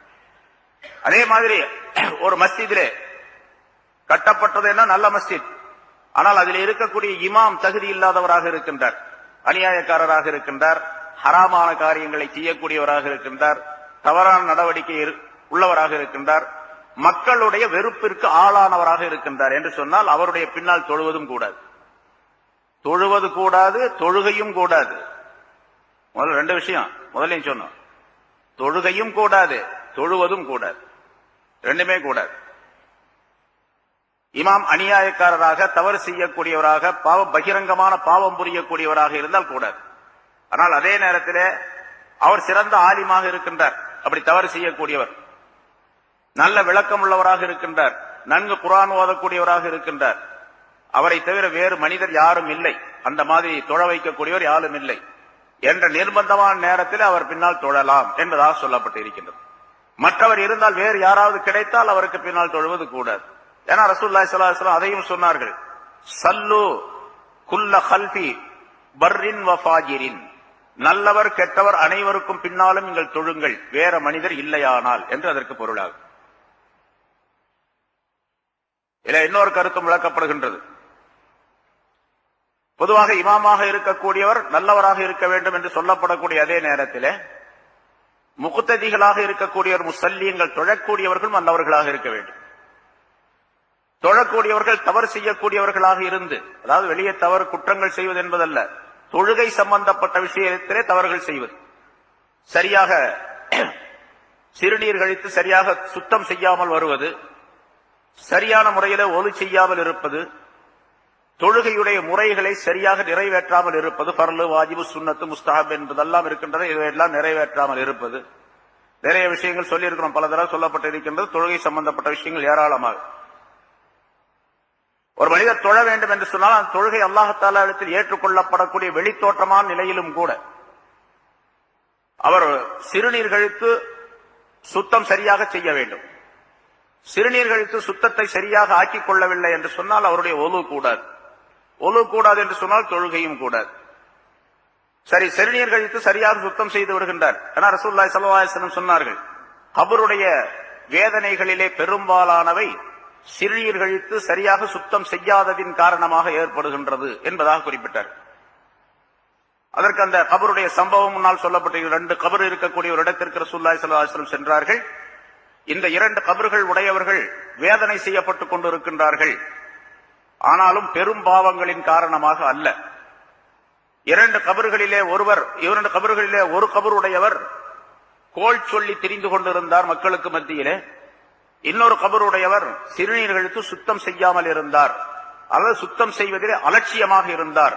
அதன் காரணமாக அவர் வேதனை, இந்த 2 கபர்கள் உடையவர்களும் வேதனை செய்யப்படுகிறார்கள் என்று ரசூலுல்லாஹி ஸல்லல்லாஹு அலைஹி வஸல்லம் சொன்ன ஹதீஸ் முன்னாலும் சொல்லப்பட்டிருக்கின்றது. இப்ப சிறுநீர் கழித்து சுத்தம் செய்யாமல் இருந்தால் ஒலு என்பதே கூடாமல் போயிடும். ஆனா பெரும்பாலானவர்கள் பார்க்கிறோம், சுத்தம் செய்யக்கூடியவர்களும் கூட ஒலு செய்வதே தவறு செய்யக்கூடியவர்கள் நிறைய பேர் இருக்கிறாங்க. சரியா முகம் கழுவுவதில்லை, சரியாக கைகளை கழுவுவது கிடையாது, கால்களை கழுவுவது கிடையாது. இப்படியெல்லாம் ஒலு செய்யக்கூடியவர்களும் இருக்கின்றார்கள். ஒலு செய்வதிலே பரிபூர்ணமான ஒலு செய்ய வேண்டும் என்பதாக இஸ்பாகுல் ஒலு என்பதாக குறிப்பிடுகின்றார்கள். பரிபூர்ணமாக ஒலு செய்யக்கூடிய நேரத்தில் தான் தொழுகை பரிபூர்ணமாக ஆக்கப்படும். சரி, ஒருவர் சரியாக ஒலு செய்யல, அரை குறையாக ஒலு செய்கின்றார். கையெல்லாம் கழுவிருக்கார், முகத்தை கழுவிருக்கார், கையை கழுவினார், மசகு செஞ்சார், எல்லாம் செய்யறார். ஆனா முறையாக அதை செய்யவில்லை, சுன்னத்துகளை விட்டு விடுகின்றார். சில பேரை நாம் பார்க்கின்றோம், தலைக்கு மசகு செய்வது தலை முழுவதையும் தண்ணீரால் தடவுவதுதான் சுன்னத். பரலான நிலை எவ்வளவு என்பதிலே கருத்து வேறுபாடு இருக்கின்றது. ஹனபி மதஹபை சார்ந்தவர்களிடத்திலே 4 1 பங்கு தடவ வேண்டும். ஷாஃபி மதஹபை சார்ந்தவர்களே ஒரு சில முடிகள் தடவினால் போதுமானது என்பதாக. இது பரலுடைய அளவு. ஆனா சுன்னத் என்னவென்று சொன்னால் எல்லா மதஹபுகளிடத்திலும் முழுமையாகத்தான் தடவ வேண்டும், முழுமையாகத்தான் தண்ணீரால் கைகளை கொண்டு தடவ வேண்டும் என்று. சுன்னத்தை விடக்கூடியவர்கள் நிறைய பேர் இருக்கிறாங்க. ஷாஃபி மதஹபை சார்ந்தவர்கள் நம்ம பார்க்கணும், சில பேர் தண்ணி தொட்டு தொட்டு தலையில வச்சுக்குவாங்க. இப்ப அவர் பரலை நிறைவேற்றி விட்டார், சுன்னத்தை விட்டு விட்டார். சுன்னத்தை விட்டு விட்டு ஜமாத்தில் வந்து நிற்கும் பொழுது அவருக்கு மட்டும் குறையல்ல, தொழ வைக்கக்கூடிய இமாமுக்கும் அந்த குறை ஏற்படும், அந்த தாக்கம் ஏற்படும். நிறைய சொல்லியிருக்கிறோம் முன்னால. ஒலு செய்வது சரியாக இருந்தால்தான் இங்கே நடைபெறக்கூடிய தொழுகையும் சிறந்த முறையிலே பக்தி பூர்வமான முறையிலே இருக்கக்கூடிய நிலை எல்லோருக்கும் ஏற்படும், இமாமுக்கும் முக்ததிகளுக்கும் ஏற்படும். இது ஒரு ஹதீஸின் மூலமாக நமக்கு விளக்கப்படுகின்றது. ரசூலுல்லாஹி ஸல்லல்லாஹு அலைஹி வஸல்லம் அவர்கள் சொன்னார்கள், ஒரு நாள் அறிவிக்கின்றார்கள், ஒரு நாள் சுபஹுடைய தொழுகையை சஹாபாக்களுக்கு தொழ வைத்தார்கள். அந்த தொழுகையிலே முதல் ரக்காயத்திலே சூரத்து ரூம் ஓதினார்கள். அலிஃப் லாம் மீம் ஒலிபத்திர் ரூம் என்று தொடங்கப்படக்கூடிய அந்த ஆயத்தை, அந்த சூரத்தை ஓதினார்கள். அதிலே ரசூலுல்லாஹி ஸல்லல்லாஹு அலைஹி வஸல்லம் அவர்களுக்கு திக்குதல் ஏற்பட்டு விட்டது, தடுமாற்றம் ஏற்பட்டு விட்டது. தொழுது முடித்த உடனே ரசூலுல்லாஹி ஸல்லல்லாஹு அலைஹி வஸல்லம் சொன்னார்கள், மா பாலு அக்வாமின், சில மனிதர்களுக்கு என்ன கேடு வந்தது, சரியாக ஒலு செய்யாமல் நம்மோடு வந்து கலந்து கொண்டார்கள். நமக்கு பிசகுதல், தவறுதல் ஏற்பட்டதெல்லாம், தடுமாற்றம் ஏற்பட்டதெல்லாம் அவர்களின் காரணமாகத்தான் என்பதாக சொன்னார். சஃப்ர ரசூலுல்லாஹி ஸல்லல்லாஹு அலைஹி வஸல்லம் அவர்களுக்கு தடுமாற்றம் ஏற்படக்கூடிய அவசியமே இல்லை. ஏன்னா அல்லாஹ் தஆலாவுடைய நேரடி பாதுகாப்பிலே ரசூலுல்லாஹி ஸல்லல்லாஹு அலைஹி வஸல்லம் இருந்து கொண்டிருக்கின்றார்கள். தவறு ஏற்படுவதற்கு வழியே கிடையாது. ஆனால் ஒரு தடவை தவறு ஏற்பட்டது, தடுமாற்றம் ஏற்பட்டது. அதுக்கு காரணத்தை சொல்லுகின்றார்கள், எனக்கு பின்னாலே தொழக்கூடிய ஒருவர் சரியாக ஒலு செய்யாமல் நின்று கொண்டிருக்கின்றார். ஒருவரோ இருவரோ அல்லது பலரோ மா பாலு அக்வாவின் பொதுப்படையாக சொல்லுகின்றார். ஆனா அவர் யார் என்று அவருக்குத்தான் தெரியும், ரசூலுல்லாஹ்வுக்கும் தெரிஞ்சிருக்கலாம், அல்லாஹ் தஆலா சொல்லிக் கொடுத்தான். ஆனா அவரை மக்களுக்கு மத்தியில பகிரங்கப்படுத்தக் கூடாது என்பதற்காக ரசூலுல்லாஹி ஸல்லல்லாஹு அலைஹி வஸல்லம் அவர்கள் பொதுப்படையாக சொல்லுகின்றார். எனவே ஒரு முக்ததியாக இருக்கக்கூடியவர், தொழ வரக்கூடியவர்கள் ஒலு சரியாக செய்யாமல் இருந்தால் அதன் காரணமாக அதனுடைய தாக்கம் இமாமுக்கும் ஏற்படுகின்றது. இமாமுக்கு மட்டுமல்ல, அவர் யார் பக்கத்தில் நிற்கிறார் அவருக்கும் வரும். அதனால தொழுகையில சஃபிலே இருக்கக்கூடியவர்கள் தனக்கு மட்டும் பக்தி ஏற்படக்கூடிய நிலையில் இருக்கக்கூடாது, அடுத்தவருக்கும் அந்த பக்தியை உருவாக்கக்கூடிய நிலையிலே அந்த சப்பை அமைத்துக் கொள்ள வேண்டும். அதே மாதிரி இன்னொரு விஷயம் நம்ம கவனிக்கணும், தொழக்கூடியவருக்கு குறுக்க போகக்கூடாது. கடுமையான குற்றம் அது. அது மக்காவில் போறாங்களா மதீனாவில் போறாங்களா சட்டம் சொல்லக்கூடாது. ஏன்னா அவங்க தப்பு செய்யறாங்க அப்படிங்கிறதுனால நம்ம தப்பு ரைட்டு அப்படின்னு சொல்ல முடியாது, அந்த தப்பு ரைட்டுன்னு சொல்ல முடியாது. குறுக்க போகக்கூடாது. குறுக்க போகக்கூடாது அப்படிங்கிறதுக்கு பல காரணங்கள் சொல்லப்படுது. ஒரு காரணம் என்னன்னு கேட்டா, குறுக்க போகும்போது தொழக்கூடியவருடைய கவனம் இந்த குறுக்க போகக்கூடியவரின் மீது விழுது. அப்படி விழுவதின் காரணமாக அவருடைய தொழுகைக்கு இடையூறு ஏற்படுது. அதனால அது ஒரு காரணம், பல காரணங்களே இது ஒரு காரணம். அப்போ அசல் நோக்கம் என்னன்னு கேட்டா, தொழக்கூடிய மனிதருக்கு எந்த இடையூறையும் ஏற்படுது, அவருடைய தொழுகையை கெடுக்கக்கூடிய எந்த வேலையும் செய்யக்கூடாது இல்லையா? இதுல பல விஷயங்கள் இருக்குது. ஒருத்தர் பின்னால சப்புல தொழுகிறார், முன்னால ஒருத்தர் தொழுகிறார், அவர் வாலிபரா இருக்காருன்னு வச்சுங்க. அவர் ஒரு ஸ்லாக் ஷர்ட் போட்டு தொழுகிறார் அல்லது ஒரு பனியனை போட்டுக்கிட்டு தொழுகிறார். அந்த பனியன்ல பின்னால எல்லா செய்தியும் எழுதியிருக்குது. இப்ப நிறைய சட்டையெல்லாம் போட்டுக்கிறாங்கல்ல, நிறைய என்னென்னமோ எழுதியிருக்கும். பனியன் போட்டா முன்னால எழுதியிருக்கும், பின்னால எழுதியிருக்கும். அது மாதிரி எல்லா எழுத்துக்களும் பேப்பர்ல உள்ள எல்லா எழுத்து சட்டையில இருக்கும். அல்லது மனசை ஈர்க்கக்கூடிய கண்களுடைய பார்வையை கவரக்கூடிய அமைப்பிலே ஒரு சட்டையோ பனியனை போட்டுக்கிட்டு ஒருத்தன் தொழுகிறான் முன்னால. இப்ப தொழுகிறது அவருக்கு இடையூறா இருக்கும், பின்னால் நிற்கக்கூடியவருக்கு. ஏன்னா இந்த கவனம் அவர்கிட்ட அந்த கவனம் திசை திருப்பி விடப்படும். தொழுகை கெடுவதற்கு இந்த பனியன் போட்டுக்கிட்டு இருக்கான் பாருங்க, இந்த பையன் காரணமாக இவனும் குற்றவாளியாக ஆகும். யார் அந்த மாதிரி சட்டையோ பனியனோ அல்லது துணிகளோ அணிஞ்சிருக்காங்களோ அவங்க அதுக்கு காரணமாக ஆகும். அதே போல இன்னைக்கு நம்ம பாக்குறோம், இப்ப நிறைய பாக்குறோம், இந்த செல்போனை கொண்டு வர்றாங்க, முன்னால வச்சுக்கிறாங்க. அதுவும் சில பேரோட பாத்தீங்கன்னு சொன்னா அந்த சைலண்ட்ல வச்சுக்கிறாங்க, சத்தம் போடாத இது. அவர் தொழுதுட்டே இருக்கும்போது போன் வரும்போது அது லைட் எரியும். சில பேர் நம்ம கட்சி கொண்டு வர்றோம், துண்டு கொண்டு வர்றோம், அதை போடுறோம், அது பழக்கத்துல உண்டு, தொடச்சுக்கிட்டு அது முன்னால போட்டுருப்போது. இப்ப செல்போனை வச்சுக்கிறாரு, ஸ்கூட்டர் சாவியை கொண்டு வந்து வைக்கிறாரு, அப்புறம் வேற எது பொருளை வைக்கிறாரு. சில பேர் மோதிரத்தை கட்டி முன்னால வச்சுக்கிறாங்க, சில பேர் வாட்சி கட்டி முன்னால வச்சுக்கிறாங்க. எல்லாம் வச்சுக்கிட்டு தொழுகணும்னு எங்க இருக்குது? இப்படி தொழுதா என்ன ஆகும்? அவருடைய தொழுகைக்கு இடையூறு ஏற்படும், அடுத்தவருடைய தொழுகைக்கு இடையூறு ஏற்படும். கவனம் சிதறும், கண்டிப்பா சிதறும். இது எத்தனை தடவை சொன்னாலும் சரி, அதை கேட்கறதே இல்லை. எனக்கு சொல்றதை கேட்கறவங்க கம்மியானவங்க தானே. இப்போ இங்க இருக்கிறவங்க ஒரு 50 பேர் 100 பேர் கேட்கறீங்க, அவ்வளவுதான். 1000 பேர் 2000 பேர் 3000 பேர் தொழக்கூடிய இடத்துல தொழக்கூடிய நேரத்துல பாத்தீங்கன்னு சொன்னா அத்தனை பேரும் இந்த செல்போனை வச்சிருப்பாங்க. இதெல்லாம் தொழுகைக்கு இடையூறாக இருக்கக்கூடியது. ஆக தொழுகைக்கு இடையூறாக இருக்கக்கூடிய எந்த காரியத்தையும் எந்த முஸ்லிமான மனிதனும் செய்யக்கூடாது என்பதும் இந்த ஆயத்தின் மூலமாக விளக்கப்படுகின்றது. மஸ்ஜிதில் இரார் ஏன் கூடாது? அதை இடிச்சு தள்ள சொல்லி ரசூலுல்லாஹி ஸல்லல்லாஹு அலைஹி வஸல்லம் சொன்னாங்க. இடிச்சு தள்ளப்பட்டது, அது கரிக்கப்பட்டது, நெருப்பிட்டு கரிக்கப்பட்டது. காரணம் என்ன? அதுல மக்களுக்கு பலவிதமான இடையூறுகள் இருக்கு. 4 காரணங்களே அல்லாஹ் தஆலா இங்கே சொன்னார். அதே மாதிரி மஸ்ஜித் குபாவில லமஸ்ஜிதுன் உஸ்ஸிஸா அலா தக்வா அன் தகூம ஃபீஹி, தக்வாவின் மீது அமைக்கப்பட்ட அந்த மஸ்ஜிதிலே தொழுவதற்கு ரொம்ப தகுதியானது என்று அல்லாஹ் தஆலா சொன்னார். அப்ப பழைய மஸ்ஜித், அது ஆரம்ப காலத்தில் கட்டப்பட்ட மஸ்ஜித். மின் அவ்வலி யௌமின் என்றுதான் சொல்ல, ஆரம்ப காலத்திலே கட்டப்பட்ட மஸ்ஜித்.